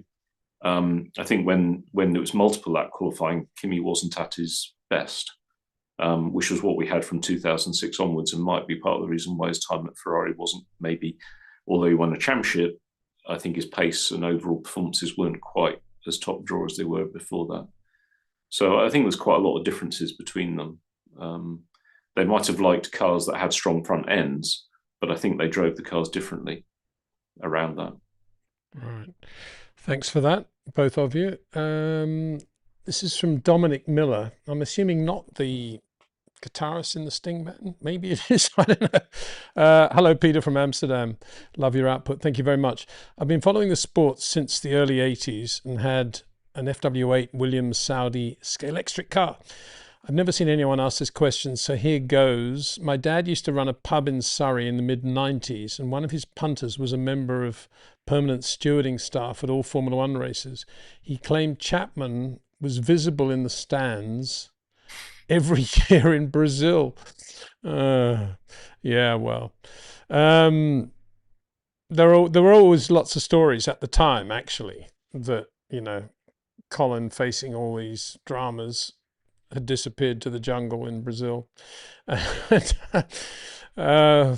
remember, and of course it's all nonsense, but sadly, the year after Colin passed away, the next race was the Brazilian Grand Prix, and we were all there quite early for the testing as ever at Rio. And Fred Bushell, the diminutive stature, sleepy-eyed accountant, was now temporarily running Team Lotus. And there was the test was actually dominated inevitably every year by a lovely man called Gert Kramer, who was a German, aristocratic German, spoke perfect English, and had the incredibly difficult job, working for Mercedes as he did, of trying to get Formula One drivers to buy Mercedes road cars with a 30% discount. I mean, I don't know how he managed to do it. Yeah, right. Anyway, that was his job. And he always felt that it was necessary for him to go out for 3 weeks in Brazil and get to know all the new drivers and watch the testing to get a feel for who he should sell Mercedes road cars to at this massive discount.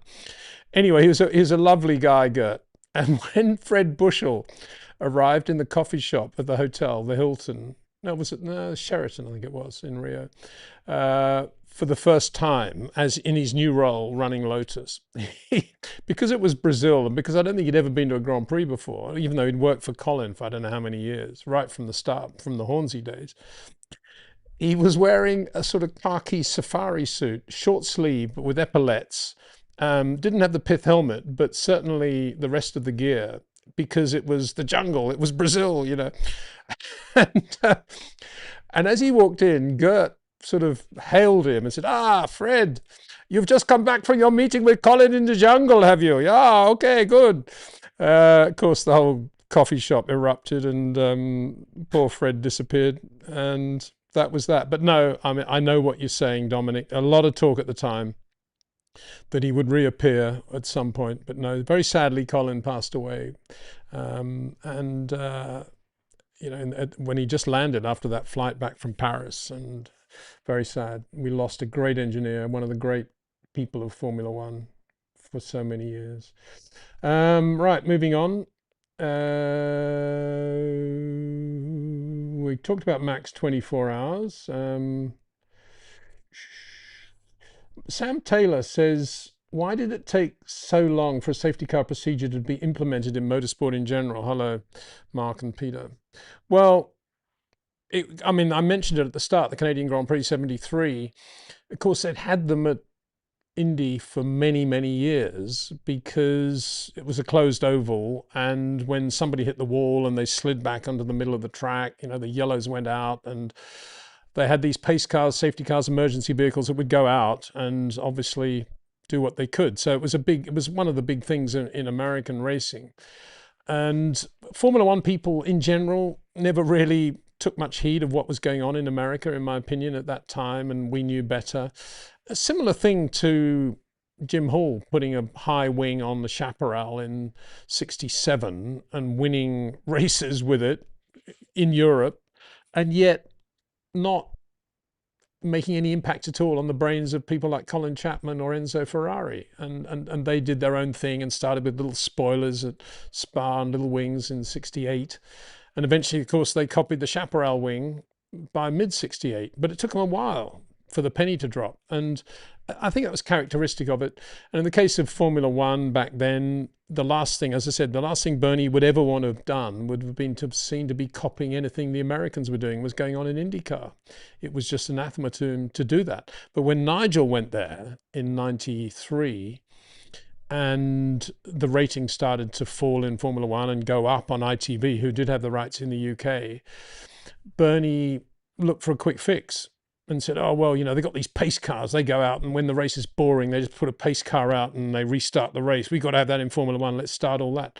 And that's why it all came in. And that's why Bernie, it wasn't a proper safety car when it first appeared at Imola. Well, that in beginning of '94, actually. It was in Brazil and other races, but it was really only used for the first time in Imola '94 at the start, after the start line shunt. And it was just an Opel road car with normal brakes and tyres. And Max Angelelli drove the car on Thursday afternoon, said to Charlie Whiting, this is a joke. I mean, one lap and the brakes have gone, the tyres have gone. What do you want me to do? And Charlie sort of shrugged, and Max went off to the Porsche Super Cup paddock where he knew the people and managed to persuade them to give him the Porsche Celebrity Turbo 911 that wasn't being raced that weekend to use as a safety car. And he took it back to the pit lane, got it stickered up and ready to go. And as soon as Bernie saw it, he said, what's that doing there? And Max said, well, this is a much better car than that Opel. I mean, if you want me actually to go out and lead the race as a safety car, this is the nearest we can get to something that's acceptable. Bernie said, take all those stickers off. I want the Opel. I don't want any other car. I want the Opel. And that was it. So they went back to the Opel. And I think it was because Bernie had done a deal with the local dealer or something, or with Opel or whatever, I don't know. But they went back to this ridiculous road car, and that led, of course, to those absurd laps that Ayrton had to do behind the safety car. They should never even have deployed the safety car. They should have just stopped the race and restarted it once they'd cleared the track. But because Bernie was very keen to get the safety car out there and show that Formula One could have a safety car too, pace car. They call it safety car, so it wasn't the same as America. And, we all know what happened after that when the tire pressures went down, the temperatures went down. There you go. Sashin Seshtari. Hi, Peter. I'm staggered that drivers can remember 150 plus corners at the Nürburgring. That too sleep deprived in the middle of the night. Aren't racing drivers the most cerebrally gifted of athletes? Well, they are. And they're not only cerebrally gifted, they're physically gifted. And if you think about what they have to do in a racing car and the different physical attributes required to drive a car well, it is probably the most difficult sport in the world. And we've seen that. We don't see it very often these days, but whenever there was a multi-sport competition involving athletes from the top of all their different things, racing drivers always did incredibly well. Jody Scheckter, Jackie Stewart, Nigel being very good examples. When you think about Jackie Stewart was a crack clay pigeon shot, Olympic standard. James Hunt was junior Wimbledon standard tennis player. Nigel Mansell, also very low handicap golfer. But how many golfers can get in a Grand Prix car and do a job? How many clay pigeon shooters can get into a Tyrrell and win the Monaco Grand Prix? So it is, that's why we love motor racing, because Formula One drivers are just amazing. But I'd just like to throw this over to Mark, because I'm interested to know from you, Mark, how quickly, in your experience, drivers like Kimi learn to circuit? Instantly. Absolutely unbelievable how they did it. In fact, and this takes me back to Kimi and Juan Pablo Montoya again.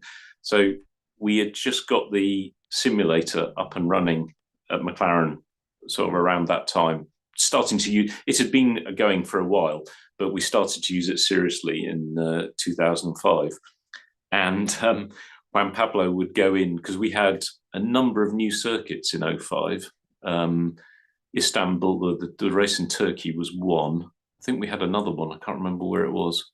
I think we had a couple of new races that year, and Kimi refused to use the simulator, and he made a point of being faster than Juan Pablo, who spent days in the simulator at those two new circuits.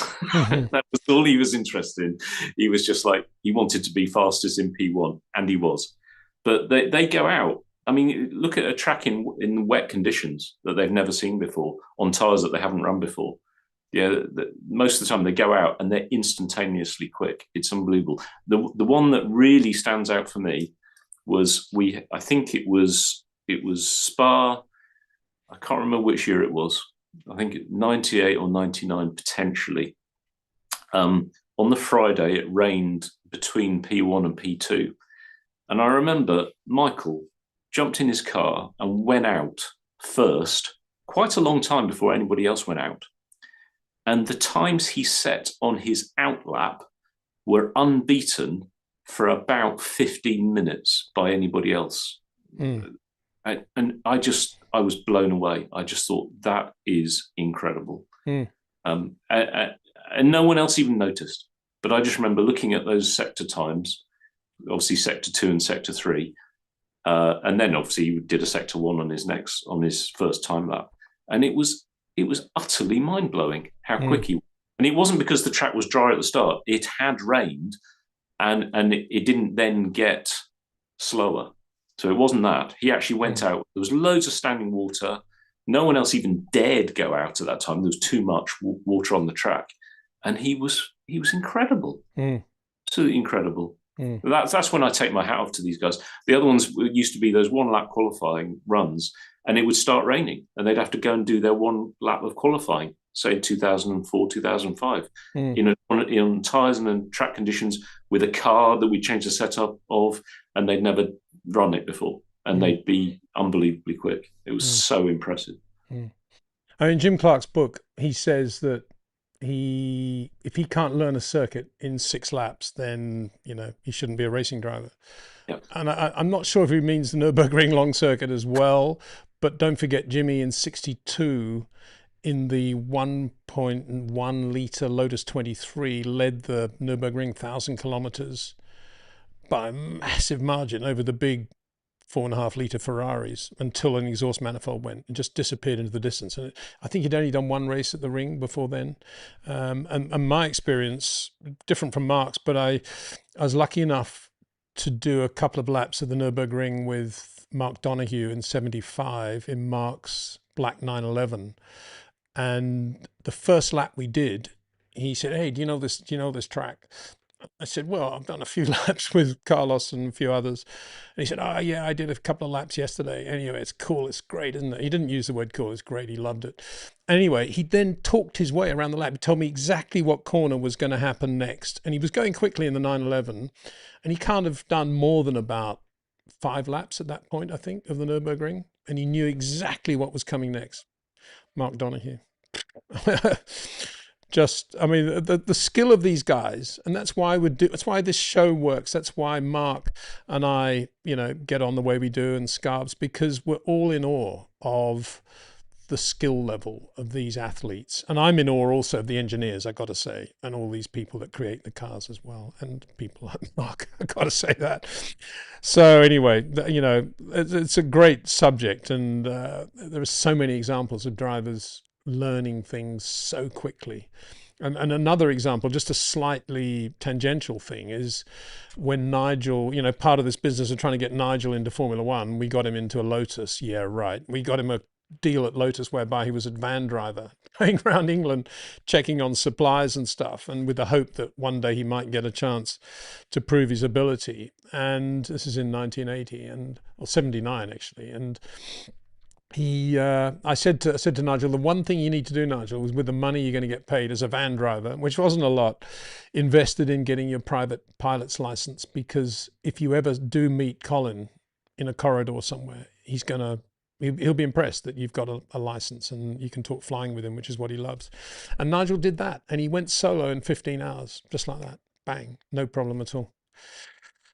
So they're very skilled guys, these racing drivers, very, very skilled.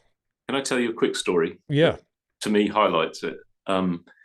In the Rugby World Cup was in Japan uh, when Daniel Ricciardo was driving for Renault. So that would have been what, 19 or 20? Yeah. And they set up in the paddock. They basically gave Danny a rugby ball, and there was a big dustbin on the other side of the paddock, which is quite big, quite wide. And I said to Daniel, have you ever played rugby? He's like, no, I haven't. He said, oh, well, do you think you can kick the ball into that bucket, 30 meters over there or however far it was? I can't remember. And he was like, well, I'll give it a go. And he drop kicked it, and it went straight in the bin.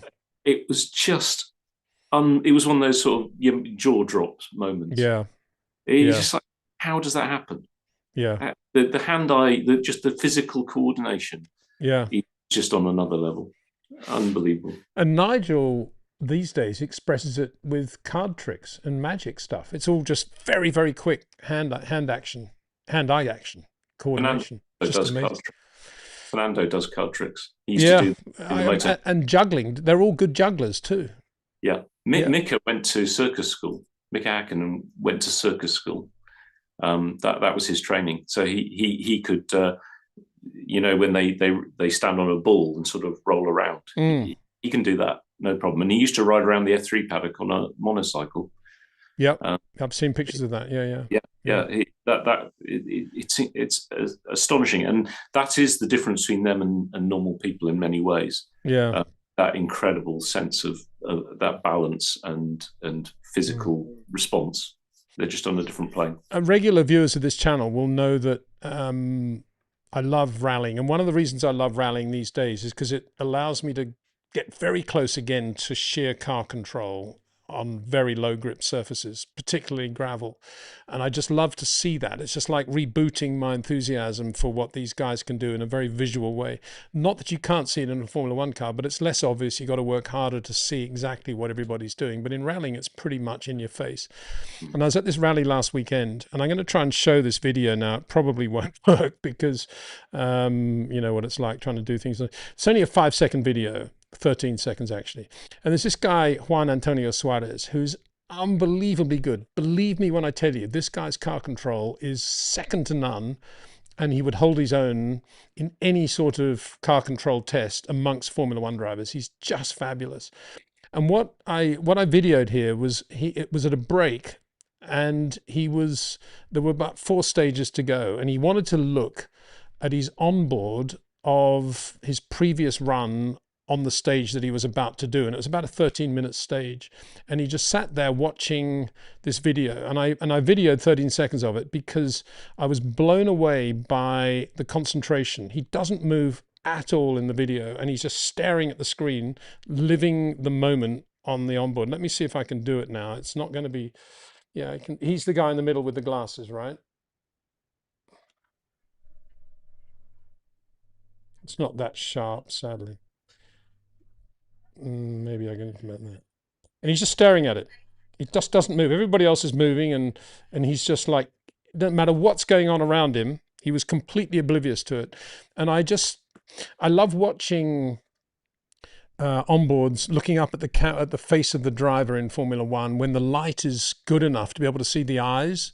And I love to see the facial expressions of drivers when they're on the limit, and the look of concentration they have. And we get that. We don't get enough of it, actually, I think, in Formula One. They do a good job with the onboards, but I'd love to see more of that. And that's another thing you see in rallying. You see the facial expressions. You see, it's interesting with Ollie Solberg. He's always got his mouth open when he's about to do something dramatic. There's a lot of pictures of Jim Clark with his mouth open too. But I think photographers like Michael Cooper always said he was actually being quite rude to them at the time and shouting at them. But anyway, good question. Thank you very much indeed for that. Let's have a look at Herbert Williams says, sorry, I'm just going to have to bring up the visual again on this. 1 second. Herbert Williams says, I've never seen a Formula One race. Is Michael Schumacher able to win the Indy 500? Michael Schumacher. Well, sadly not now. He's not well. But yeah, I mean, Formula One drivers have gone over to Indy and won the Indy 500 or vice versa in the case of people like Jacques. So yeah, and Nigel, lots of them, Jim Clark, Graham Hill, have done that. Some Formula One drivers have not adapted to Indy. You're talking about the 500 drivers like Rindt, who always found it made him a bit sick. Interestingly, Pedro Rodriguez probably never really had a decent car. Jack Brabham was always good. He started the whole rear engine revolution at Indy. So yeah, there's a lot of history there of Formula One and Indy. And of course, the Indy 500 was a round of the World Championship for many years in the 50s. Hi, Mark. Can you talk more about that night after P1 in qualifying, Brazil 22? How did you guys celebrate? Did you buy everyone dinner, like you said on the team radio? Thank you. We appreciate these streams. Yeah. So that story is that on the drive into the circuit in the morning, we'd been chatting about, how well things were going to go. And then someone said, we might even get on pole today. This is with Kev Magnussen. And I said, if we get on pole, I'll buy everybody dinner.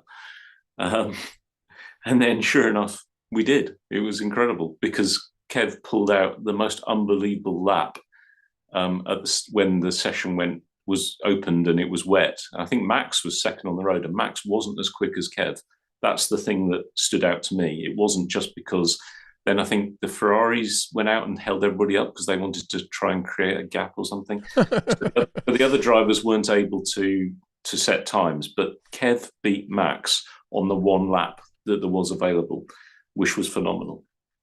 But that evening, we got back really late, so there wasn't time to have dinner that night. So we actually did that the following year. So I did buy dinner for the guys who were in that car on the way to the track the following year in the Fogo de Chão in the Morumbi shopping centre. But that evening, we actually went down to the bar and Kev bought everybody beer at the hotel bar. That was in the Hyatt in Sao Paulo. So that's all we did. We just had a beer. And then the next day, Kev had to hang on in the sprint race to try and score a point, which he did, which was really hard in that car because the car really wasn't very good. But in the dry, he managed to hang on to 8th and score a point, which was great. So great. That was a fabulous day. I was so pleased for him because Kev is a phenomenally talented driver, and he did deserve to do better results than he actually did in Formula One, in my opinion. But then his dad was super talented as well, so I'm not sure what happened with both of them. I think there was a bit of a mental attitude thing that didn't quite work out for them. I don't know. Did you watch Kev in the Spa race, WEC race? I didn't watch it. He went quite well there, didn't he? Finished in the top 5th or something. He was running second. Was he? And the other BMW was first, and he set out to hold up Fuoco's Ferrari at the restarts. Oh, cool. He was phenomenal what he did. Firstly, he dropped back too far from the other BMW, so he's pushing the limit. So the other BMW was able to go without any threat from behind because Kev was holding them up. And then he drove the most unbelievable last 20 laps, keeping Fuoco's Ferrari, which was quicker, behind. And basically, that's why the other BMW won the race, because of the job Kev did, keeping Fuoco behind. Absolutely phenomenal. So that was Michael and Mika revisited from Malaysia, right? 1990. I guess it was a little bit like that, yeah. Except in that race, Mika couldn't afford to have a shunt. So he had to be a little bit conservative. So Michael really did the number on him there. Yeah. But, yeah. Moran continues, it's a nice segue. How would you compare Kevin with Ocon? In my opinion, Kev's a far better driver. I think Ocon is potentially quick, but he has some real issues. Really? It'd be unfair for me to go into it, but another engineer of Esteban's has described him as uncoachable, and that says it all, unfortunately. Well, from that, I gather that he perhaps what that means is that he's probably not very self-critical. But anyway, I was blown away in Shanghai when Esteban said, "Yeah, that was my fault," when he tangled coming out of the pit lane with, I can't remember who it was. It's the first time I've ever heard Esteban Ocon accept responsibility for something. Hmm. Hmm. That's all I Connor need. Clark, a big thanks to Connor for sending some great pictures of Mondello Park, where Derek Daly was doing his book signing, and also from the Nürburgring. Hope you enjoyed it there, Connor. My apologies, I've not had the time to download everything yet, but I'll definitely put them on the communities page, put a selection up there. Thank you for those, Connor. And a nice message from you. Hi, Peter. Thanks to you and Mark for the show. Remember, to everyone watching, to give this video a like and to subscribe to the channel if they haven't already. Well, thank you very much. Nice of you to say that. Gandalf the Fool says, hi, Peter and Mark. You both well. Thank you very much. Yeah. Srinayan, are you right for time, Mark, by the way? Yeah. We'll give this another 10 minutes. Hi, Peter. Always a pleasure listening to both of you speak about the sport. Do you think Formula One is moving in a direction where the focus is shifting more towards viewership, media, and publicity, to the point that the sport risks losing what makes the racing truly enjoyable and thrilling for drivers and fans who follow Formula One on a deeper level? I know where you're coming from and the sort of thing we were talking about at the start of the year. I certainly think that Miami was a step forwards, and I think the teams, Liberty and Formula One, now have a better feel for where they want to go with these electrified regulations, for want of a better word, and we're heading to a heading to a good future, I think, in many ways. And I think the rest of this year is going to be fascinating, to be honest. Certainly Kimi versus George is not going to go away as a battle. It's going to be the backbone of the season, probably. Ferrari sniffing around, hopefully winning some races. Max Verstappen hopefully can only get better from here on in with Red Bull. And McLaren, right there, absolutely. So I think it's going to be a very good year now from here on. I mean, I'm not a fan still of diluting the entry to some of the very quick corners, but it didn't look too bad in Miami. So let's see how it goes in Canada. Your thoughts, Mark? Yeah, I mean, I think they made a terrible mistake with the rules as they set out at the start of the year in Melbourne. And for me, the race in Suzuka was just dire, or particularly in qualifying, the way the drivers were having to lift off on the entries. It was just a disgrace, to be honest. But the positive is that I think that it has been recognised, and the changes that were made for Miami, I think, were a small step in the right direction. I think a lot of why it looked better in Miami was because of the circuit. So I think there are still going to be issues, but at least they've announced the changing the energy split for next year, aren't they?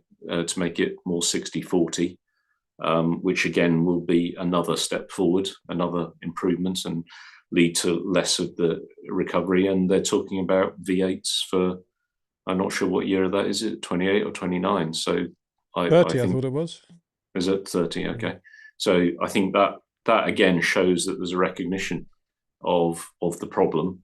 But I just think it should never have happened. They shouldn't have got to this position, and they put themselves in massive jeopardy. And I think the realization of what jeopardy they're in with the viewers is why they're having to make quite big changes quite quickly. But frankly, I think they should never have got in that position. They should have listened to the people who told them that there were going to be problems. And it's very disappointing that they didn't, but at least they are responding to it and making appropriate changes now. So thank goodness for that. It means hope is not lost, and it will get better.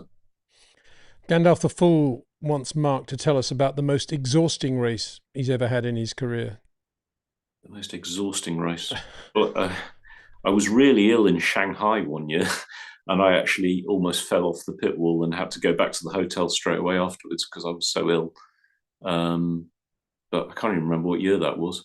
Was it a McLaren year or No, I think it was a Lotus. So it was either with Kimi or it might have been with the great Vitaly Petrov even. I'm not sure. Can't remember. The most stressful race, I think, was Spa with Mika in 2000, because unknown to Mika and to all the fans, we believed that the engine was going to run out of oil before the end of the race. So we were expecting the engine to explode. And I just remember I used to stand on the pit wall in those days. I didn't used to sit because I found sitting too restrictive. So I didn't have it. Ron didn't like it because the pit wall wasn't symmetrical. because they'd all used to sit and I'd be standing, and he didn't like that, but he let me do it. But at the end of the race, I just my legs pretty much gave way, and I had to sit down because the engine did make it unbelievably. I mean, Spa is a tough place for an engine in terms of oil supply. And what had happened was the engine engineer, who shall remain nameless, there was an auxiliary oil tank which had a little flutter valve, which used to vibrate away and allow a trickle of oil into the main oil tank to top it up. And he'd set the frequency an order of magnitude too high. So instead of sort of 10 per second, it was doing 100 flutters per second or something, which basically meant the oil wasn't getting out of the auxiliary oil tank. It was there, but you couldn't the engine. And they obviously noticed that the main oil tank level was dropping during the race. And this is while Mick is battling with Michael and, the famous pass either side of Zonta going down the straight. We were just expecting the engine to fail, but it didn't. So did it cross your mind to let Mika know there was a potential issue? Absolutely not. There's just no point. It would have just disheartened him. So there's many times when you have to choose whether to tell drivers things or not. And basically anything that's going to be negative to the driver, and it's not going to help them to know, is it? Nothing you can do. No, absolutely. It was a bit like, the other one that didn't work was Mika's clutch in Barcelona in 2001 when it was wearing out, and it did fail on the last lap when he didn't win. But again, there was no point telling him that was happening, so we didn't. We only told him afterwards what had happened. There's so much stress, you wouldn't believe it. So much. Another question. Hi, Peter and Mark. This is from Nissam. Question for Mark. How advanced is the McLaren Technical Center? Is it what entices some of the best talents to work for McLaren? I've just been rereading a bit of Adrian's book about how he got reprimanded for not walking down the corridor, because he always used to like to go in the back entrance and hated that business of walking down the corridor to the race shop. Did you always use the corridor, the correct entrance, Mark? I didn't start with, and we got told in no uncertain terms that we were not allowed in the back door because they were told it was health and safety, because we'd have to cross the yard at the back to get in the back door. And there weren't any terribly dangerous. It was terribly dangerous. We were banned from the backyard. So I did use the corridors in the end, but it was a faff. You had to go down what were called Fosteritos, which were the little spiral staircases that led from the car park down to the lower level. Then you went along this very white corridor, white tiles, both on the floor and on the walls and on the ceiling, through these big, heavy, massive doors. And then you came up another set of staircases into the drawing office. So fascinating. And apparently they wanted to film a James Bond film in there. They asked if they could, and Ron said no, because he thought they would damage the building. And he's probably right, actually, to be fair. My camera's frozen. I don't know. Yeah, no, it's unfrozen now. It happens periodically, I think. Yeah. But so what you're saying is basically there's nothing there to entice the world's best engineers to go to McLaren. It's funny. To be fair, as a facility, it's all part of the image, isn't it? And it made you feel special. That's what I would say. When I worked for McLaren, you felt that you worked for something big. You felt, well, because I work for McLaren, I must be a big deal as well, to some extent. It made you feel special, and I think that's one of the things that Ron did very well. And I would have to say at the other teams I worked at, you never had that feeling, not the same feeling. I guess they probably have that feeling at Ferrari as well. But it was a big deal to feel part of McLaren, and you were doing something special. But those other teams, what I mean is, I felt special to work with great people at those teams, but I didn't feel that the people who ran those teams went out of their way to make their employees feel special, which Ron did. He could be quite unpleasant with people, and some of the conditions were a bit unpleasant, like not allowed to spill things, not allowed to have coffee in the drawing office and stuff like that. That was a pain in the arse.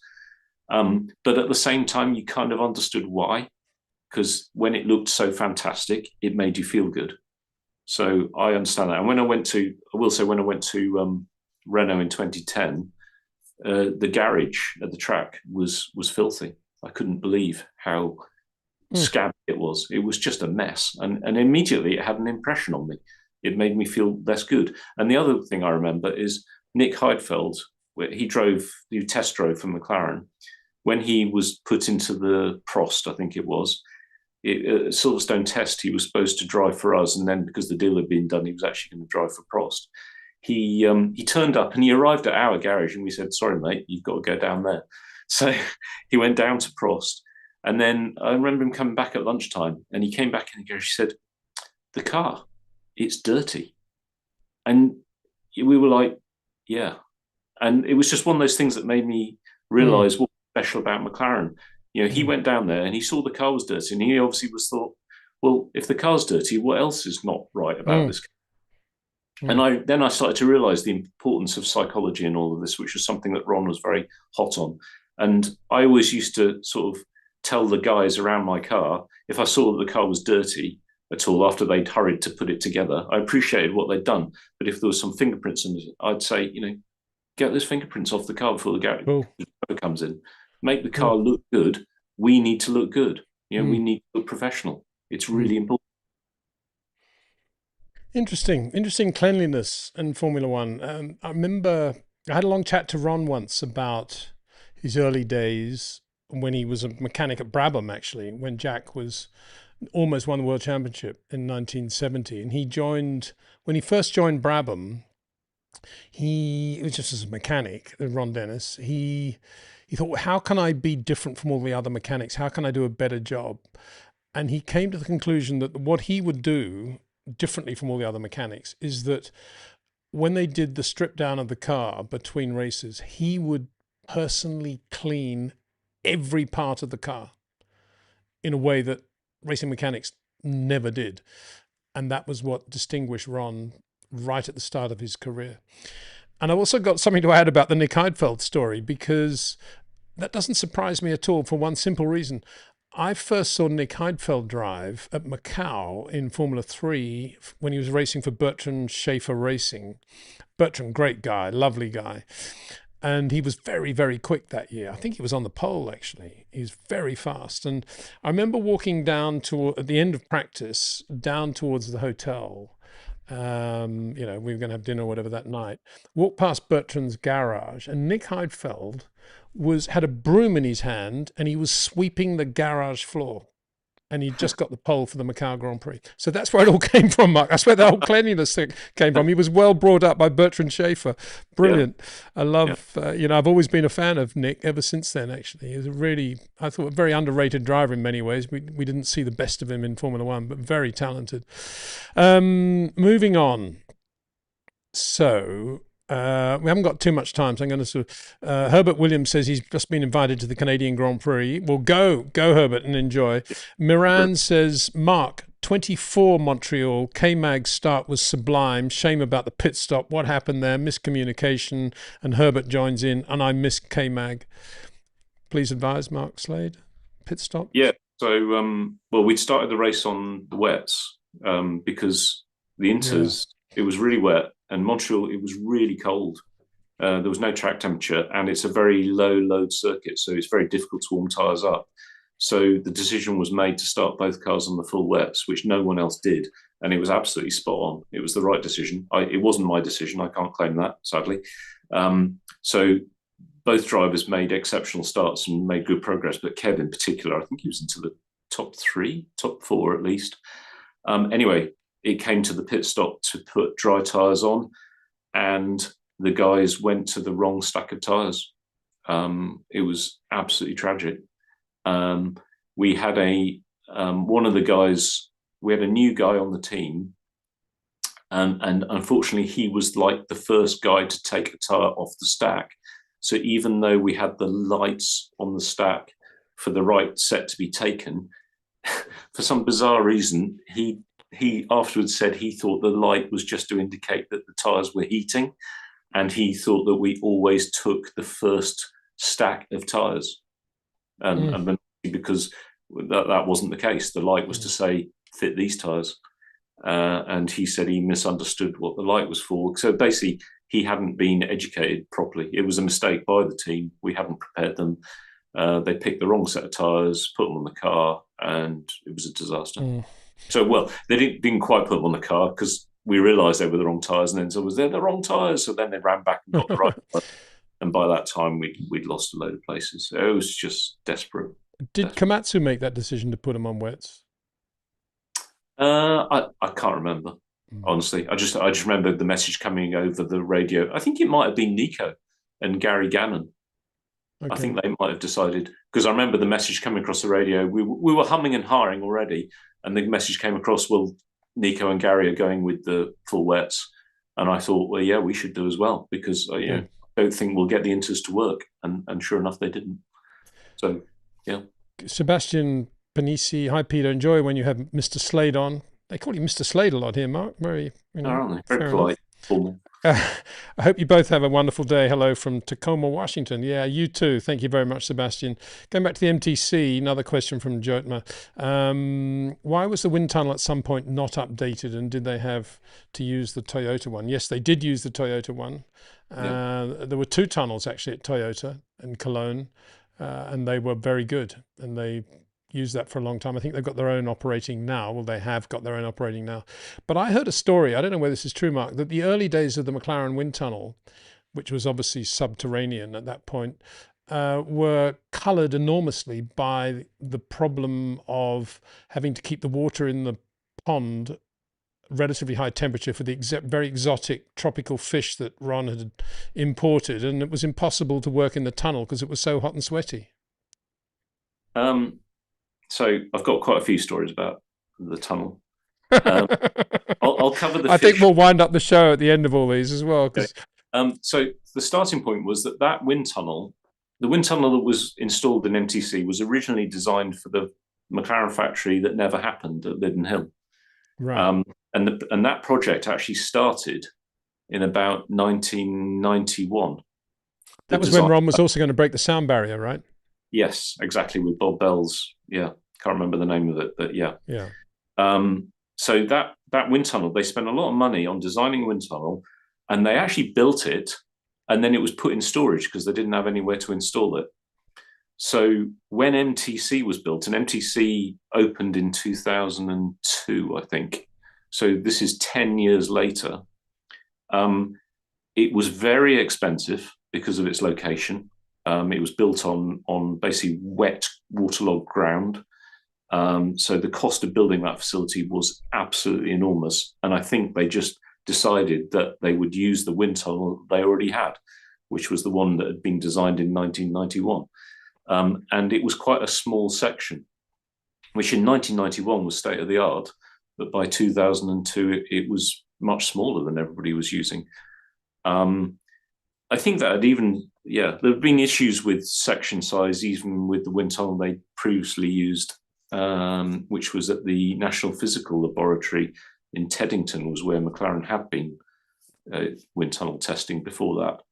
So they knew that section size was important, but I just don't think, despite McLaren being McLaren at that time, didn't have the money to build a bigger one.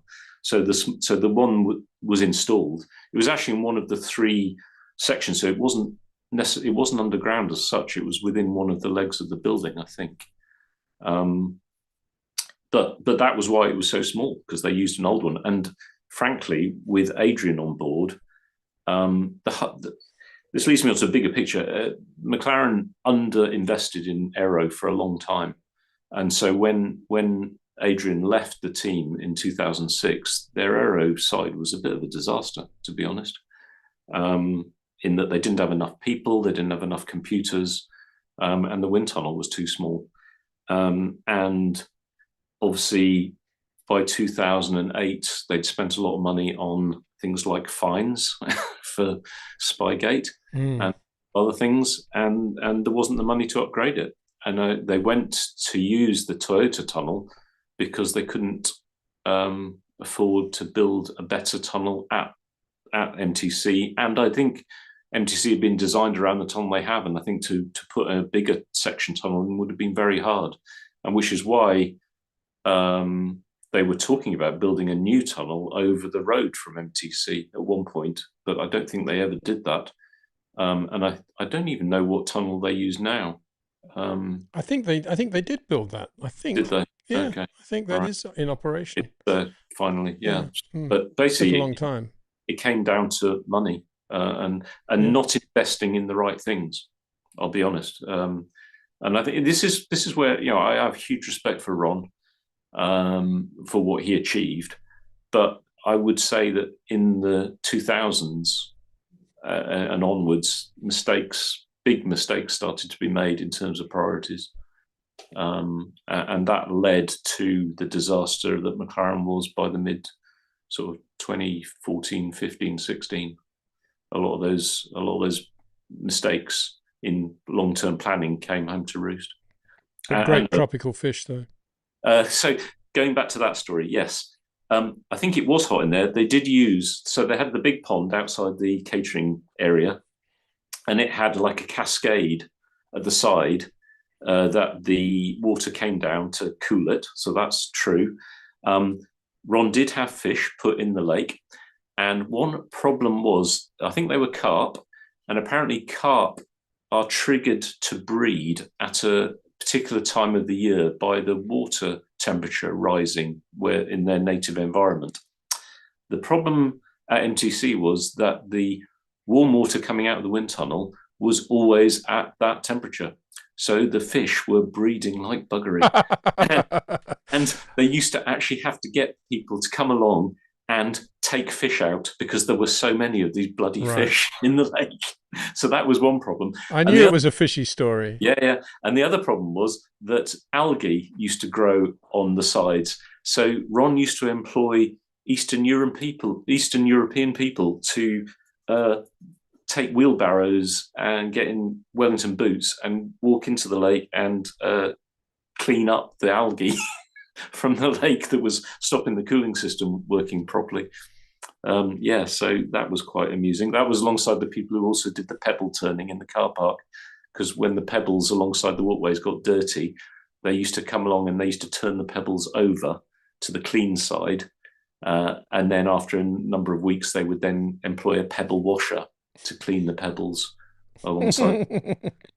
And we can go on. Last question, Mark. We'll get back to some real motor racing now. Huge Alonso fan. Can Mark go in depth about Fernando in 07 overall, specifically why he went wide 4 times at turn 1 in Canada, and Japan 07, why he was slow in the wet, performance and crash compared to Europe, and what tire pressures he ran in China? There you go. That was 19 years ago. Yeah. I love it. That's why I love these live streams. There's got to be no other live stream in the world like this, right? This nerdy. It's just fabulous. So I can't be too specific because frankly I can't remember too many of those things. What I can say is I remember standing on the grid in Montreal.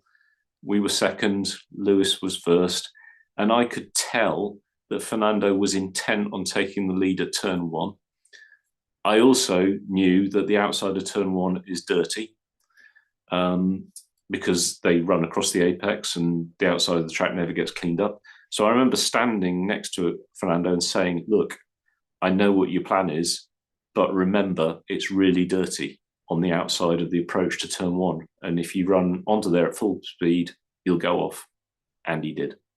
Because he was psyched out by Lewis. Lewis had got into his brain, and he could not accept being slower than Lewis. This is the thing about Fernando. He cannot accept failure. It's just he cannot accept it. So when things go wrong, he just explodes with fury. And he sets his mind I cannot be beaten. This is impossible. And he will go when he's up against someone who is as good as Lewis.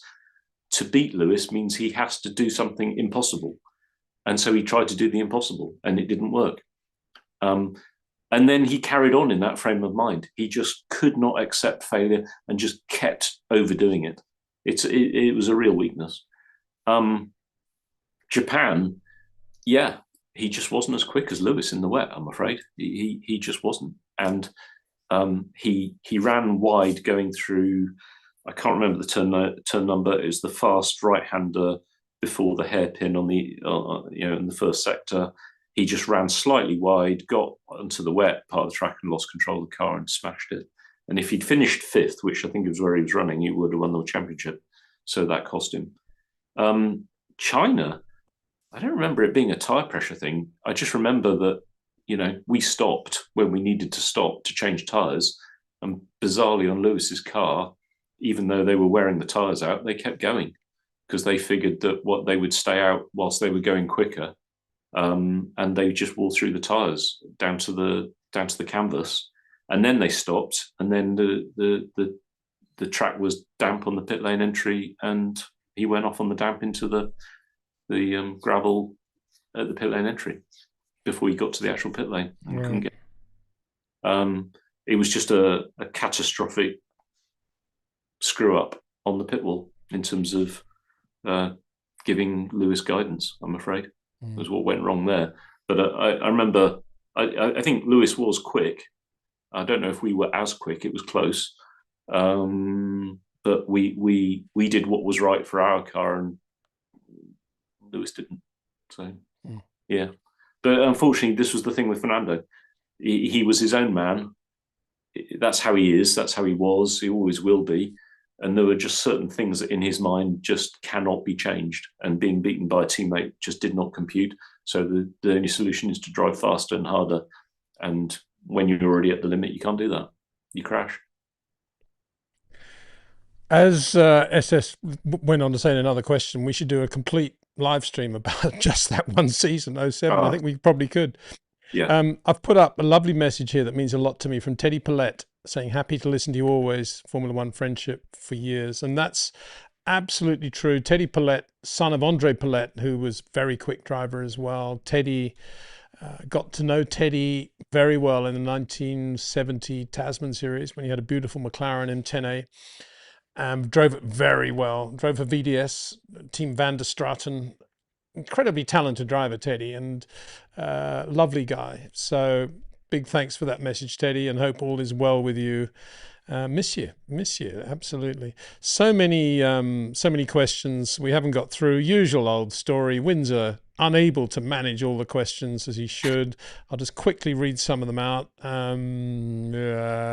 So many. Thank you. I'm overwhelmed by how many great questions everybody comes up with.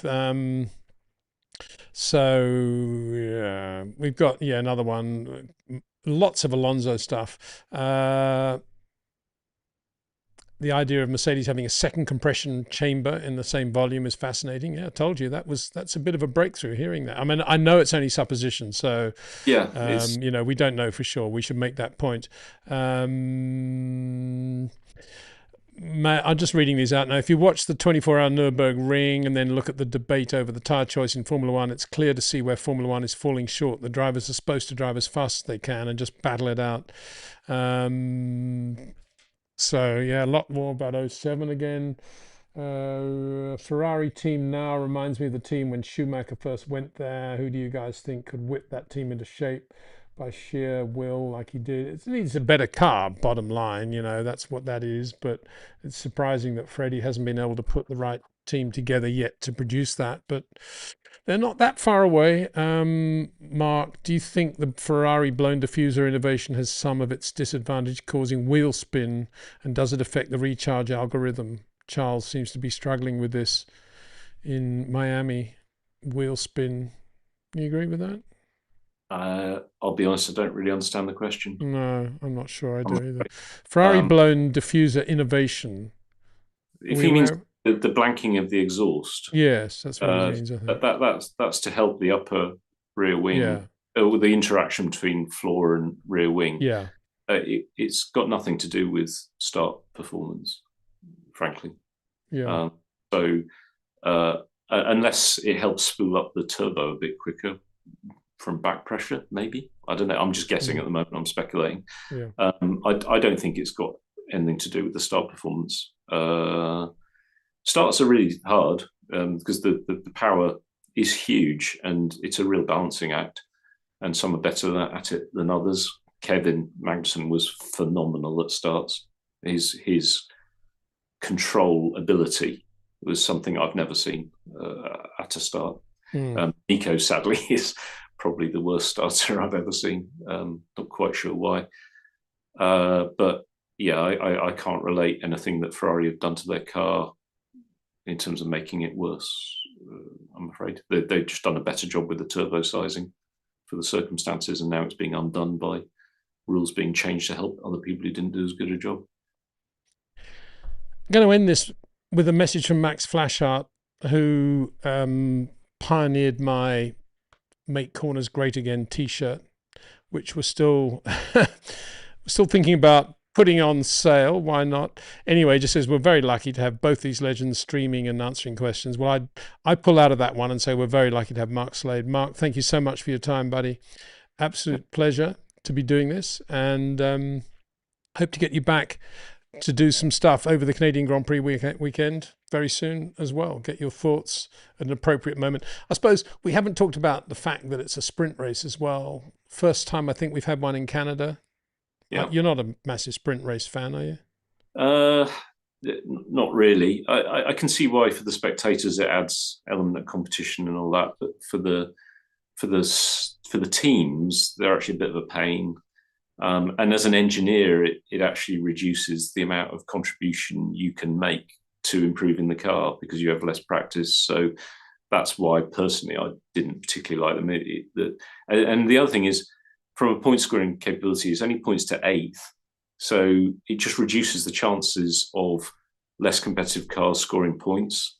There's no pit stops. So basically after the first lap, they tend to be a bit boring. It doesn't float my boat, I'm afraid. Right. Well, and Montreal is a great track. I don't think it needs it. You normally get a good race in Montreal anyway. Yeah. Such a great track. You do. And the weather always plays a part too, or usually anyway.